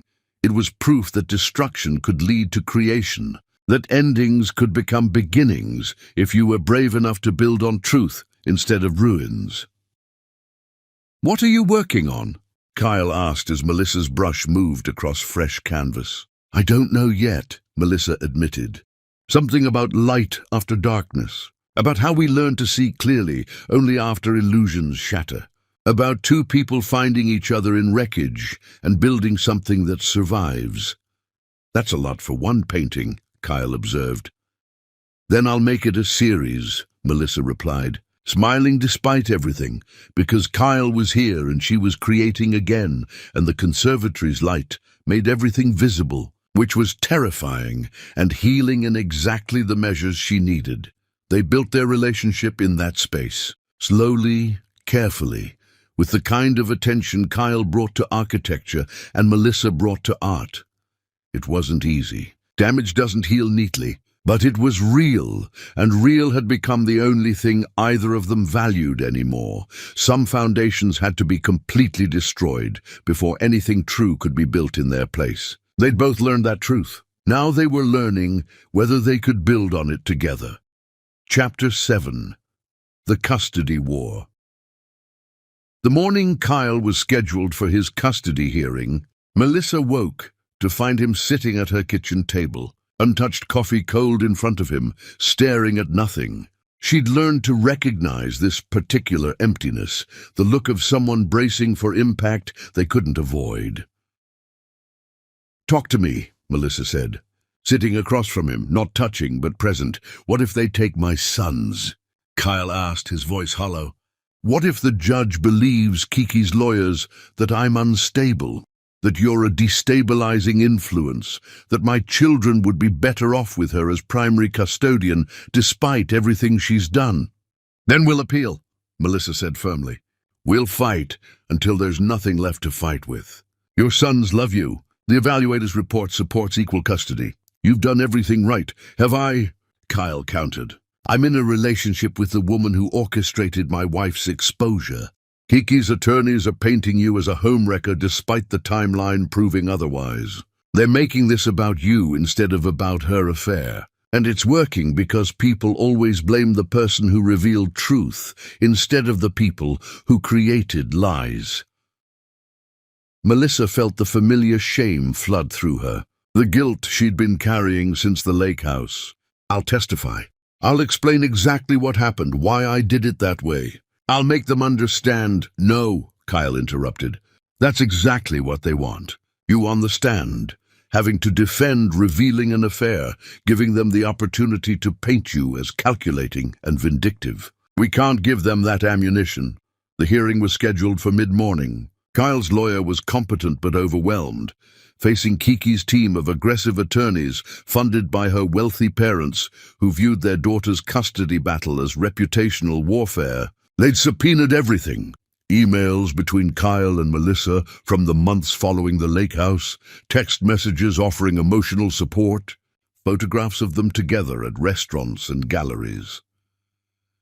They're presenting our friendship as evidence of an affair that predated your separation, Kyle's lawyer explained before they entered the courtroom, arguing that you were so entangled with Melissa that you neglected your wife, essentially driving her to Max. That's insane, Melissa said, fury building. Kyle was faithful throughout his marriage. I was faithful throughout mine. We found each other after betrayal, not during. Truth matters less than narrative, the lawyer replied grimly. And they've constructed a narrative that makes you both culpable. The hearing was brutal. Kiki took the stand in carefully chosen clothes that suggested maternal devotion, crying at strategic moments while describing Kyle's emotional distance, his focus on work over family, his friendship with Melissa that felt like emotional infidelity, even if it wasn't sexual. I made a terrible mistake, Kiki testified, her voice breaking beautifully. I betrayed my husband and I'll regret it forever. But that mistake happened because I was desperate for connection Kyle couldn't provide. I'm not excusing my behavior, but context matters. I was lonely, and Max made me feel seen. Kyle's hands clenched into fists, and Melissa saw him physically restraining himself from calling out the performance they were witnessing. His lawyer cross-examined, establishing that Kiki's affair lasted years, that it required sustained deception, that loneliness didn't excuse betrayal. But the damage was done. Kiki had positioned herself as someone who'd made an understandable mistake, while Kyle remained the cold workaholic who'd driven his wife away. When Kyle took the stand, Kiki's attorneys circled like predators. They presented emails where Kyle told Melissa he loved her, texts where he admitted falling for her, photographs of them together that suggested intimacy their actual timeline didn't support. Mr. Jameson, when did your romantic relationship with Ms. Hall begin? The lead attorney asked, his tone suggesting he already knew the answer was damning. After my separation, Kyle said firmly. After discovering my wife's affair, after moving out of our home. Melissa and I were friends first, supporting each other through parallel divorces. How convenient, the attorney replied. Two betrayed spouses finding comfort in each other. Did you not consider how your new relationship might impact your children? My children's mother had an affair for 2 years, Kyle said, his voice rising. She used time meant for family to betray our marriage repeatedly. My friendship with Melissa, which became more over time, has nothing to do with my ability to parent. But Ms. Hall orchestrated your wife's exposure in a calculated manner, the attorney pressed. She manipulated you into confronting your wife at a lake house, creating maximum drama and trauma. Does that seem like someone with your children's best interests at heart? Kyle opened his mouth to respond, but his lawyer objected before he could speak. The judge sustained it, but the implication hung in the air. Melissa had manipulated everything, including Kyle, and therefore shouldn't be anywhere near his children. During lunch recess, Kyle paced the courthouse hallway like a caged animal. They're winning, he said, panic edging into his voice. They're making Kiki look like a sympathetic figure who made one mistake, while I'm the cold husband who immediately replaced her with the woman who destroyed our marriage. That's not what happened, Melissa insisted. The truth doesn't matter, Kyle shouted, then immediately apologized. I'm sorry, I can't lose my sons, Melissa. I can't. She pulled him into an embrace he collapsed into, and they stood in the hallway while other people's legal battles continued around them. Two people learning that surviving betrayal was only the beginning of costs they'd be paying indefinitely. The afternoon session brought the custody evaluator's testimony. She explained her assessment carefully. Both parents loved their children, both were capable caregivers, but Kiki's affair and the emotional instability it suggested raised concerns about her judgment. She recommended true 50-50 custody, ensuring both boys maintained strong relationships with both parents. Kiki's attorneys attacked the evaluation immediately, pointing out that the evaluator had expressed concerns about Melissa's influence, about whether Kyle's new relationship might destabilize the children's adjustment to divorce. They presented expert testimony from a child psychologist arguing that children needed consistency, that shared custody created unnecessary disruption, that primary maternal custody was developmentally optimal. Kyle's lawyer countered with research supporting equal parenting time, with Kyle's documented involvement in his sons' lives, with evidence that he attended every school event, every doctor's appointment, every parent-teacher conference. But the hearing's momentum had shifted toward Kiki, her performance of maternal devotion and victimhood proving more compelling than Kyle's quieter demonstration of consistent presence. The judge announced she would take the matter under advisement, issuing a ruling within 2 weeks. Kyle left the courtroom looking defeated, and Melissa felt crushing guilt that her method of revealing the affair had provided Kiki's lawyers exactly the ammunition they needed to paint Kyle as the unstable parent. "I'm so sorry," Melissa said in the parking lot. "If I'd just told you privately instead of the lake house confrontation—" "Stop," Kyle interrupted. "You gave me truth when I needed it. Kiki's lawyers are manipulating that truth, but that doesn't make the truth wrong. It makes them good at their jobs and terrible at ethics." But Melissa couldn't shake the feeling that her need for revenge had inadvertently given Kiki power over Kyle's relationship with his sons. That evening she couldn't paint, couldn't focus, could only pace her apartment replaying the hearing's worst moments. Kyle's older son called that night, his voice small and scared. "Dad, Mom's lawyer asked me questions about Melissa. Asked if you spend more time with her than with us." I didn't know what to say. Kyle's face went white. "What did you tell him, buddy?" "I said you spend a lot of time with us. That Melissa is nice to us. That Mom seems sad all the time, but you seem less sad now. Was that wrong?" "No," Kyle said, his voice cracking. "That was perfect. That was honest. You did exactly right." After the call ended, Kyle sat with his head in his hands. "They're using my children as witnesses in a custody battle, making them choose sides, making them feel responsible for adult decisions." "This is my fault," Melissa said, guilt choking her. "I created the situation they're exploiting." "No," Kyle said firmly. "Kiki created this situation by cheating. Her lawyers are exploiting it, but you didn't cause it. Stop taking responsibility for other people's choices." The ruling came down a week later, primary custody to Kiki, with Kyle getting alternating weekends and 1 evening per week. The judge cited concerns about instability, about Kyle's new relationship developing too quickly after separation, about the need for consistency during the children's adjustment period. They could revisit the arrangement in 6 months. Kyle read the ruling 3 times before the words penetrated. Then he walked out of his lawyer's office and got in his car and drove nowhere in particular, just needing motion to prevent complete collapse. Melissa found him hours later, sitting in the conservatory, surrounded by glass and light, looking more broken than she'd ever seen him. "I lost them," he said simply. "I get 4 days a month with my sons because their mother had an affair, and I fell in love with you."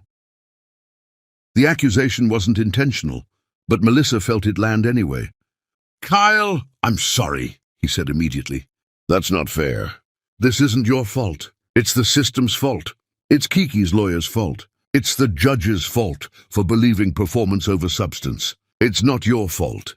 But Melissa wondered if it was, at least partially. If her need to orchestrate dramatic revelation, rather than simply telling Kyle the truth, had created this cascade of consequences neither of them could control. "What do we do now?" she asked quietly. "I don't know," Kyle admitted.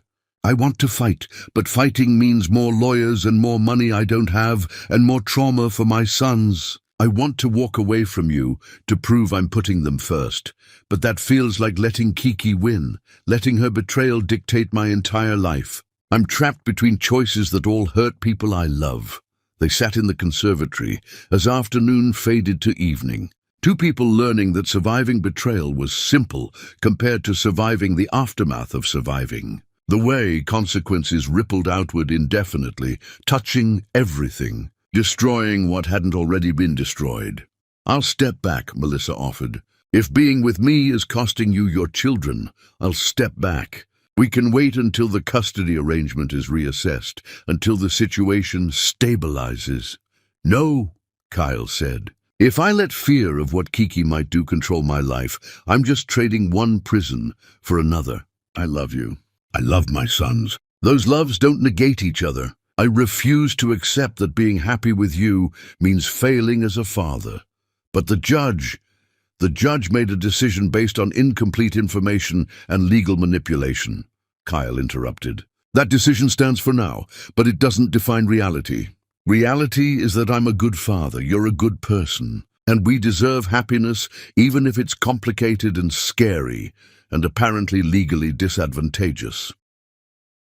Melissa wanted to believe him, but guilt had teeth that wouldn't release. She'd set out to reveal truth and deliver consequences, but she hadn't anticipated that some consequences would fall on people who didn't deserve them, on Kyle's sons, on Kyle himself, on the possibility of building something real from the wreckage. I never meant to hurt your children, she whispered. I know, Kyle replied, but hurt happens anyway, doesn't it? We do our best, act with integrity, try to minimize damage, and still people get hurt because we're human and complicated and living in a world where every choice has costs we can't predict. They held each other in the space.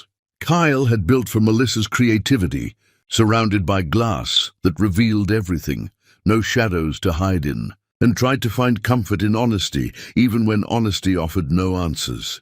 The custody battle had been lost, but the war for Kyle's relationship with his sons would continue for months, maybe years, and Melissa would stand beside him through it, even though part of her wondered if stepping away would be the kindest gift she could give him. But Kyle had asked her to stay, so she would stay and they would survive this too, the way they'd survived everything else, together, damaged, honest, and stubbornly committed to building something real, even when reality kept demanding increasingly devastating prices. Chapter 8. The Price of Truth. Winter settled in again, as if the season had been waiting for maximum emotional devastation before making its return. Melissa's exhibition had closed, her paintings sold to collectors who would hang them in spaces she'd never see. Max's divorce papers arrived with clinical finality. He'd remarried already, a woman 20 years younger who worked in finance, someone who looked good on his arm and asked no difficult questions. Melissa saw the wedding announcement on social media and felt nothing, which was its own kind of healing. Kyle's situation proved less conclusive. The custody arrangement ground him down systematically, alternating weekends that barely gave him time to reconnect with his sons before they left again. Midweek dinners too short to do anything except maintain minimal connection. His older son had grown distant, parroting Kiki's narrative that Dad had left them for someone else. He asked me why I loved you more than I loved him, Kyle told Melissa one evening, his voice hollow. My own son thinks my capacity for love divides instead of multiplies. Thinks choosing you means unchoosing him. What did you tell him? Melissa asked. That love doesn't work that way, that I have enough love for everyone important to me, that choosing happiness with you doesn't diminish my love for him. Kyle paused, rubbing his face tiredly. Then he asked if I was happy when I was married to his mom, and I froze, because how do you tell your child that you were miserable for years without making them feel like the product of misery? The conversations with Kyle's sons became minefields where every truth threatened to detonate something precious. The 8-year-old adapted better, his younger resilience allowing him to accept that sometimes adults made choices that hurt but weren't intentionally cruel. The 11-year-old clung to anger like a life preserver, needing someone to blame for his family's disintegration. Melissa stayed carefully peripheral during Kyle's parenting time, not wanting to give ammunition to Kiki's inevitable custody reassessment. She met the boys for brief, supervised interactions, always in public spaces, always with Kyle present. The older boy treated her with studied indifference. The younger one occasionally warmed to her, forgetting his loyalty conflicts long enough to share drawings or ask about her paintings. "Am I making everything worse?" Melissa asked Kyle after a particularly strained dinner. "Would your relationship with your sons be better if I wasn't in the picture?" Kyle considered the question with honesty. "Maybe, in the short term, but long term, I want them to see what real partnership looks like. If I walk away from you to appease Kiki or ease immediate tension, what does that teach them about commitment?" "It teaches them you put them first," Melissa replied. "It teaches them love is conditional and temporary," Kyle countered. "That you abandon people when circumstances get difficult. I don't want them learning that." The logic made sense, but didn't ease the guilt. Melissa had set out to reveal truth and deliver consequences, but she'd never imagined those consequences would include watching children she was growing to care about hate her for existing. Kiki's reappearance in Melissa's life came unexpectedly. She showed up at the conservatory one afternoon, her appearance careful. Expensive coat, manicured nails, the armor of someone trying to project control they didn't feel. "We need to talk," Kiki announced, not waiting for invitation before entering. Melissa set down her paintbrush slowly. "I'm listening." "You destroyed my life," Kiki said with surprising calm. "You orchestrated that entire lake house weekend specifically to humiliate me and Max, to blow up both our marriages publicly and irrevocably. I revealed the truth about an affair that was destroying 4 lives, Melissa corrected. "You and Max destroyed your own marriages through sustained deception. I just refused to let you keep hiding it." "You could have told us privately," Kiki argued. "Instead, you turned it into a theatrical production designed to cause maximum damage." Melissa felt old anger resurface. Private confrontation would have given you time to craft lies, to minimize and manipulate. This way, the truth was undeniable. You got exposed, and yes, it was humiliating. But you earned that humiliation through years of betrayal. Kiki's composure cracked slightly. "I'm losing my sons. Kyle's fighting for custody modification, and his lawyer is using my affair as proof of moral unfitness. My boys are learning their mother is a cheater. They're going to grow up ashamed of me because you decided to be judge and executioner. Your boys are learning you made choices with consequences," Melissa said flatly. "That's not my fault. That's yours. You chose to have an affair. You chose to lie repeatedly. You chose to risk your marriage and family. Own your choices, Kiki. I'm trying to." Kiki shouted suddenly, her control shattering. "I'm trying to own it, to be better, to repair what I can. But you made that impossible by ensuring everyone knows, by creating a scandal that follows me everywhere." Melissa felt unexpected sympathy pierce through her anger.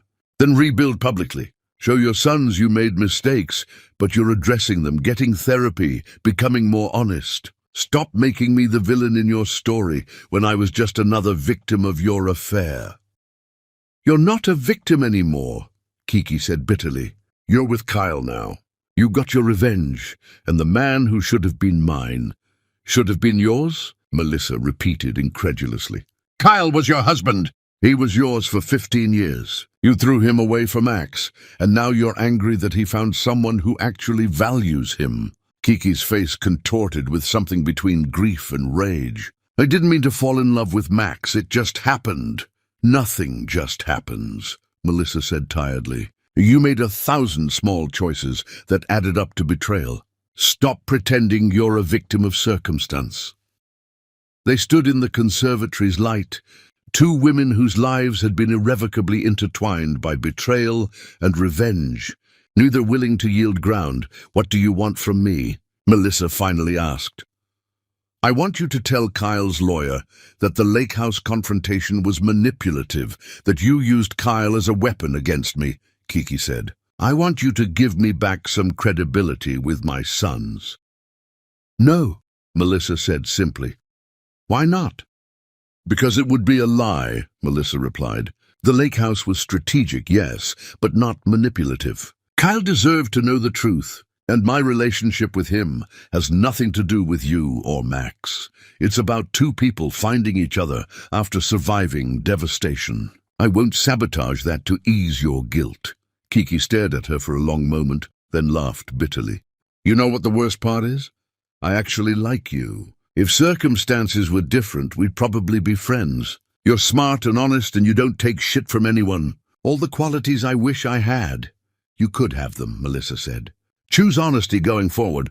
Stop hiding behind victimhood. Be the mother your sons need.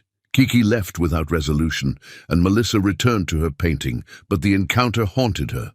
She'd been so focused on delivering consequences that she hadn't considered what happened after consequences landed, the way damage rippled outward indefinitely. That evening, she told Kyle about Kiki's visit. He listened with growing frustration, then said, She's trying to manipulate you into sabotaging yourself. Don't let her. I think part of her actually meant it, Melissa said. About wanting to be better. She's had a year to be better, Kyle replied. She's chosen to fight for custody, using our sons as weapons, instead of acknowledging what she destroyed. I'm glad she wants to change, but wanting isn't the same as doing. Melissa nodded, recognizing truth in his words. But she also recognized that Kiki was living with consequences Melissa had engineered, and while those consequences might have been earned, they were still devastating. The custody modification hearing was scheduled for early spring. Kyle's lawyer prepared meticulously, documenting every interaction with his sons, every missed opportunity Kiki created, every way the current arrangement failed to serve the boys' needs. This time will be different, Kyle said, with determination he didn't quite feel. We have more evidence now, better witnesses. Melissa wanted to believe him, but she'd learned that family court was less about evidence than narrative. The night before the hearing, Kyle couldn't sleep. He paced Melissa's apartment, cycling through worst-case scenarios. What if this doesn't work? Kyle asked. What if the judge decides I'm still the unstable parent and reduces my time even more? Then we'll keep fighting, Melissa said.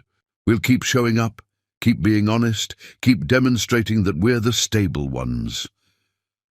Kyle pulled her close, holding on like she was the only solid thing in a world that kept shifting. I don't know how to thank you for standing by me through this. You don't need to thank me, Melissa replied. You do the same for me. They held each other through the long night. Two people who'd survived betrayal, now surviving the endless aftermath, learning that some battles never truly end. They just transform into different shapes. Some prices were worth paying. They both believed that, even when the costs kept increasing beyond what they'd imagined they could afford.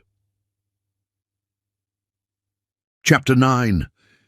The emergency that changes everything. The call came during dinner on an ordinary Tuesday, Kyle's phone vibrating against the table with a number he didn't recognize. He almost didn't answer, but something made him pick up. Mr. Jameson, this is County General Hospital. Your son was brought in by ambulance. You need to come immediately. Kyle's face drained of color. Melissa stood before he finished the call, already grabbing car keys, already moving. Which son? Kyle managed to ask. What happened? Your younger son. He collapsed during baseball practice. We're running tests now, but you need to get here. They drove in terrified silence, Melissa navigating through traffic while Kyle's hands shook. He called Kiki repeatedly, getting voicemail, leaving increasingly panicked messages, until finally she called back. I'm already here, Kiki said, her voice shredded. They won't tell me anything except that his heart stopped. Kyle. His heart stopped and they had to resuscitate him. We're 5 minutes away, Kyle said, his own voice breaking. The emergency room was controlled chaos. Kiki stood in the middle looking destroyed, mascara streaked down her face. When she saw Kyle, she collapsed into him, and he held her automatically, their year of warfare temporarily suspended by shared terror. Kyle's older son sat with Kiki's parents, his young face frozen in shock. When he saw his father, something in him cracked open, and he ran into Kyle's arms, suddenly a little boy again, instead of the angry preteen who'd been punishing his father for months. "Is he going to die?" the boy asked, his voice small. "No," Kyle said with certainty he didn't feel. "The doctors are taking care of him. He's going to be okay." Melissa stayed peripheral, but Kyle reached for her hand, needing the anchor. She took his hand and held it while his family fractured around them. Hours passed in the peculiar time distortion of hospital waiting. The cardiologist finally emerged with controlled gravity. "Your son has a congenital heart defect," the doctor explained, specifically an anomalous coronary artery. During physical exertion, blood flow became compromised, causing cardiac arrest. If he hadn't been at practice with coaches trained in CPR, the outcome would have been very different. Kyle heard the words, but couldn't process them. His mind stuck on cardiac arrest and different outcome. "What happens now?" Kiki asked. "Surgery," the cardiologist said. "Within the next few days, we need to repair the arterial malformation. The surgery is relatively routine, but all heart surgery carries risks, especially in children." "Can we see him?" Kyle asked. "He's sedated, but yes. One parent at a time initially." Kyle and Kiki looked at each other. "You go," Kyle said. "You were here first." Kiki nodded, following the cardiologist through doors that swung shut behind her. "Dad?" Kyle's older son asked quietly. "Is this my fault? I was mean to you because you left Mom, and now my brother is dying because I was bad." Kyle's heart broke in a completely different way. He pulled his son close. "No, God, no. Your brother being sick has nothing to do with you or me or Mom or anything except genetics. You didn't cause this. But I was so angry at you," the boy said, crying now. "I said I hated you and I wished you weren't my dad." "He's not going to die," Kyle said firmly. "And even if you said those things, it doesn't change that I'm your dad and I love you, and nothing you say or do will ever change that." When Kiki returned, her face was swollen but calmer. "He's awake, asking for you." Kyle went through the doors, unprepared for how small his son looked surrounded by monitors. The boy's eyes opened when Kyle entered. "Am I going to be okay, Dad?" "Yes," Kyle said, sitting carefully beside the bed. "The doctors are going to fix your heart, and then you'll be better than ever." "Will it hurt?" his son asked. "Probably a little," Kyle admitted. "But they'll give you medicine. And I'll be here the whole time, right outside waiting for you." "Will Melissa be here too?" the boy asked, surprising Kyle. "If you want her to be," Kyle said carefully. "I do," his son said. "She's nice. I was mean about her because Mom was sad, but she's actually nice, and she makes you happy." Kyle felt tears finally break free. "You don't need to worry about me. You just need to get better. But I want to worry about you," his son insisted, "because you're my dad, and I love you even when I'm mad at you." The surgery was scheduled for early morning. Kyle and Kiki signed consent forms that listed risks, including death. They sat together in the surgical waiting room, mutual hatred temporarily suspended. "I'm sorry," Kiki said suddenly, "for everything. For the affair, for the custody battle, for using our sons as weapons." "I'm sorry too," Kyle said, "for not seeing how unhappy you were, for prioritizing work over connection." "You didn't fail me," Kiki said quietly. "I failed myself. I made choices that destroyed everything. But sitting here waiting to find out if our son survives makes all of that seem so petty." "He'll make it," Kyle said. Melissa arrived with coffee nobody would eat. Kyle's older son finally fell asleep in his grandmother's lap. The surgery took hours. The surgeon emerged looking tired but satisfied. The repair was successful. He's in recovery now. Barring complications, he should make a full recovery. Kyle felt his knees buckle with relief. Kiki made a sound between a laugh and a sob. They held each other for a moment, two people who'd destroyed their marriage finding brief unity in gratitude. Over the following days, something shifted. Kiki stopped objecting to Melissa's presence, even thanked her for bringing Kyle's older son dinner. Kyle's older son started talking to Melissa, asking about her paintings. gradually remembering that being kind didn't require betraying his mother. One evening, Kiki stopped Melissa in the parking lot. "I need to say something," she began. "What happened to our families was my fault. Mine and Max's. We destroyed 4 lives with our choices. You didn't cause that. You just refused to let us hide it." "I could have handled it differently," Melissa said carefully. "Maybe," Kiki agreed. "But you were right. If you'd told us privately, I would have denied it.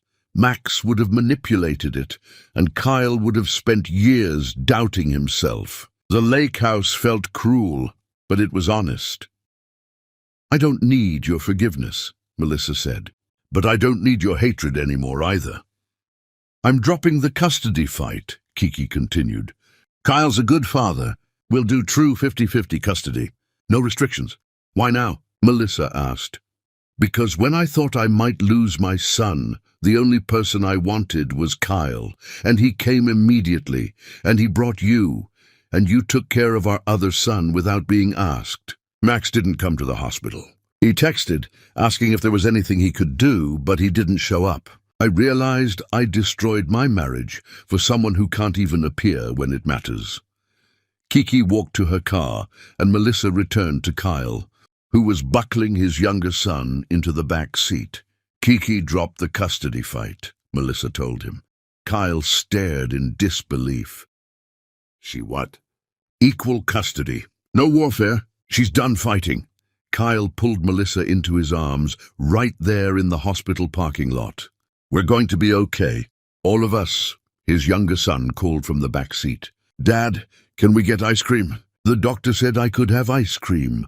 Kyle laughed, the sound breaking free after months of holding everything in. "Yes, we can absolutely get ice cream." They drove to the nearest shop, Kyle's boys in the back seat arguing about flavors with casual normalcy. Melissa sat beside Kyle, holding his hand, and felt something she hadn't felt in years, genuine hope that maybe, finally, the worst was over. At the ice cream shop, Kyle's younger son insisted Melissa choose his flavor, a small gesture of acceptance that meant everything. His older son sat beside her, showing her drawings from school, gradually dismantling the walls he'd built. Melissa looked at this family she'd accidentally become part of, damaged, complicated, healing slowly, and realized that revenge had never been the point. Survival was the point. Truth was the point. Building something real from wreckage was the point. And they were doing it, one moment at a time, one choice of honesty over comfortable lies at a time. Chapter 10. The House That Love Built. Spring arrived with the insistence of something that had waited too long to be born. Melissa stood in Kyle's newly completed house, not the one he'd built for Kiki, but something entirely new, designed specifically for the life he was building now. The architecture reflected lessons learned. Fewer walls, more windows, spaces that encouraged connection instead of performance. Both divorces had been finalized for months. Max's remarriage was already showing cracks, according to mutual acquaintances who still felt compelled to share gossip Melissa no longer needed. She'd heard he was unhappy, that his young wife was exactly like him, ambitious, self-focused, incapable of genuine intimacy. They deserved each other. Kiki had moved across town after selling the house Kyle built, using her share to start therapy and genuinely address why she'd destroyed her marriage. She was dating someone new, a therapist who was helping her unpack patterns she'd been repeating since childhood. The custody arrangement worked remarkably well now that both parents had stopped weaponizing their children. Kyle's sons had adjusted to their new reality, with the resilience of children who'd been given permission to love both parents without guilt. His younger son's heart surgery had been completely successful. The scar on his chest, a reminder of how close they'd come to losing everything. His older son had gradually warmed to Melissa, drawn to her genuine interest in his life and her refusal to compete with his mother. "Do you think they'll actually like me being here permanently?" Melissa asked Kyle as they arranged furniture in the living room. She was moving in today, the final step in making their relationship official. "They already do," Kyle assured her. You've been basically living here for months anyway. Making it official just means your clothes get closet space instead of living in boxes." Melissa smiled, recognizing truth in his observation. She'd been staying over most nights, cooking meals with Kyle's sons, helping with homework, gradually becoming part of their routine without forcing herself into spaces that weren't hers to claim.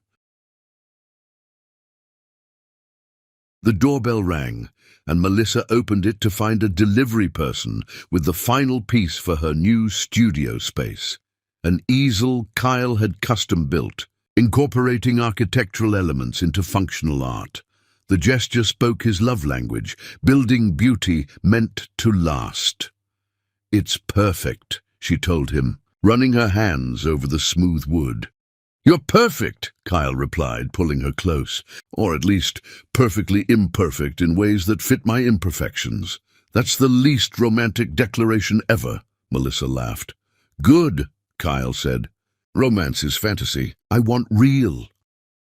Real was what they'd built, through custody battles and hospital vigils, through divorce proceedings and painful growth, through learning to trust again after trust had been shattered. It hadn't been beautiful or easy, but it had been honest. That evening, they hosted dinner for everyone who'd survived their respective disasters. Kyle's sons set the table with careful precision their father had taught them. Kiki arrived with her new partner, the first time she'd been to Kyle's house since their divorce finalized.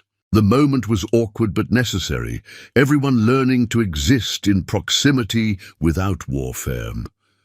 "Your home is beautiful," Kiki told Kyle sincerely. "It feels like you, like the kind of space you'd design if you weren't trying to please anyone else." "That's exactly what it is," Kyle agreed. During dinner, conversation flowed with surprising ease. Kyle's younger son told everyone about his baseball team, how he'd been cleared to play again, how his coach had made him team captain. His older son shared news about making the honor roll, about the architecture camp he'd been accepted to for summer. "Following in Dad's footsteps?" Kiki asked warmly. "Maybe," the boy said. "Or maybe I'll design something totally different. But I like building things." "Building things is good," Melissa agreed. "The world needs more people who create instead of destroy." After the boys went to bed, the adults sat in Kyle's living room, 4 people whose lives had been irrevocably intertwined by betrayal and consequence, learning how to be civil in the aftermath. "I want to apologize," Kiki said suddenly, addressing both Kyle and Melissa. "Really apologize, not the performative kind. What I did was inexcusable. I betrayed Kyle. I hurt our children, and I made your life hell, Melissa, because I couldn't face my own guilt." "I'm sorry. I accept your apology," Kyle said simply. "Not because it erases anything, but because holding on to anger was exhausting, and our sons deserve parents who can be in the same room peacefully." "I'm sorry too," Kiki's partner added. "I know I'm peripheral to this history, but I want you both to know that Kiki is doing the work. Real therapy, real growth. She's not the person who made those choices anymore." Melissa studied Kiki, seeing someone who'd been broken by her own choices and was slowly rebuilding. "I'm glad you're healing," she said honestly. "And I'm glad we can do this, be civil, co-parent, exist without constant warfare." The evening ended with surprising warmth, everyone recognizing they'd survived something that could have destroyed them all permanently. As Kiki and her partner left, she hugged Kyle briefly. "Thank you for being a good father. Our boys are lucky to have you." After everyone had gone, Melissa and Kyle sat in the quiet house, exhausted but content. "We did it," Melissa said. "We survived." "We did more than survive," Kyle corrected. "We built something real from complete wreckage. Months became a year." Melissa's art evolved beyond trauma narratives into work exploring reconstruction and hope. Kyle's firm thrived, his designs becoming more emotionally resonant, as if pain had cracked open his creative vision. They settled into domestic routine that felt miraculous, precisely because it was ordinary. Grocery shopping, school pickups, weekend hikes, the beautiful mundane rhythms of shared life. They married on a spring morning, ceremony small and intimate, held in the shell of Melissa's conservatory with Kyle's sons standing beside him. The vows they wrote themselves spoke of rebuilding, of choosing each other after understanding exactly what that choice cost, of creating truth from the ruins of lies. "I promise to show up," Kyle said, "in crisis and in calm, in doubt and in certainty. I promise to choose you daily, not because it's easy, but because you're worth every difficult choice." "I promise honesty," Melissa replied. "Even when truth is uncomfortable, even when lies would be easier. I promise to build our life on foundation of reality instead of fantasy." Kiki attended the wedding, sitting quietly in the back, witnessing her ex-husband marry the woman who'd revealed her betrayal. There was no drama, no scene, just quiet acceptance that this was how their story ended. Not with hatred, but with recognition that everyone had earned their current circumstances. The reception was laughter and music, and Kyle's younger son playing piano. The same child whose medical crisis had forced everyone to remember what actually mattered. As the evening wound down, Melissa caught Kyle's eye across the room and felt overwhelming gratitude for this complicated, imperfect, deeply real life they'd created. Later, in their home, with guests departed and children asleep in their rooms, Kyle and Melissa sat together in the conservatory under glass ceiling that made stars visible. "Do you ever think about the lake house?" Kyle asked. "The moment everything broke open?" "Sometimes," Melissa admitted. "Do you regret how it happened?" Kyle considered carefully. "I regret the pain it caused my sons. But do I regret knowing the truth, building this life with you? Never. The lake house was brutal, but it was necessary. Sometimes things need to break completely before anything real can be built. I spent so long planning revenge," Melissa said quietly. "But revenge was never the point. Reclaiming myself was the point. Refusing to let betrayal define me. Choosing to build something true. You did that," Kyle said. "We both did." They sat in silence, two people who'd survived betrayal by refusing to let it destroy them, who'd built something honest from absolute wreckage, who'd learned that the greatest love stories aren't about never falling, but about choosing to rise together. The house around them stood as testament, walls filled with light, spaces designed for genuine connection, architecture that honored truth over appearance. It wasn't the life either had planned, but it was real in ways their previous marriages never were. "I love you," Kyle said, words that had become daily prayer. "I love you too," Melissa replied, meaning it with every repaired piece of her heart. Outside, night deepened, but inside everything was illuminated. The story that began with a photograph and exploded at a lake house had transformed into this, ordinary evenings in a home built on honesty, with people who'd learned that being broken open was sometimes the beginning of becoming whole. The next morning, Melissa returned to her conservatory, canvas waiting, brush ready. She began a new painting titled After, not about the betrayal that had ended her first marriage, but about everything that came after, when she realized that being broken open was just the beginning of becoming whole. The most powerful stories weren't about revenge or even forgiveness. They were about the radical act of building something beautiful from what others tried to destroy. With someone who understood that love wasn't about never falling, but about choosing to rise together every single day for the rest of your life. And as morning light flooded through glass walls Kyle had designed specifically for her creativity, Melissa understood that this complicated, imperfect, deeply true life was what happiness actually looked like when you stopped performing it and started living it. The end, and also the beginning.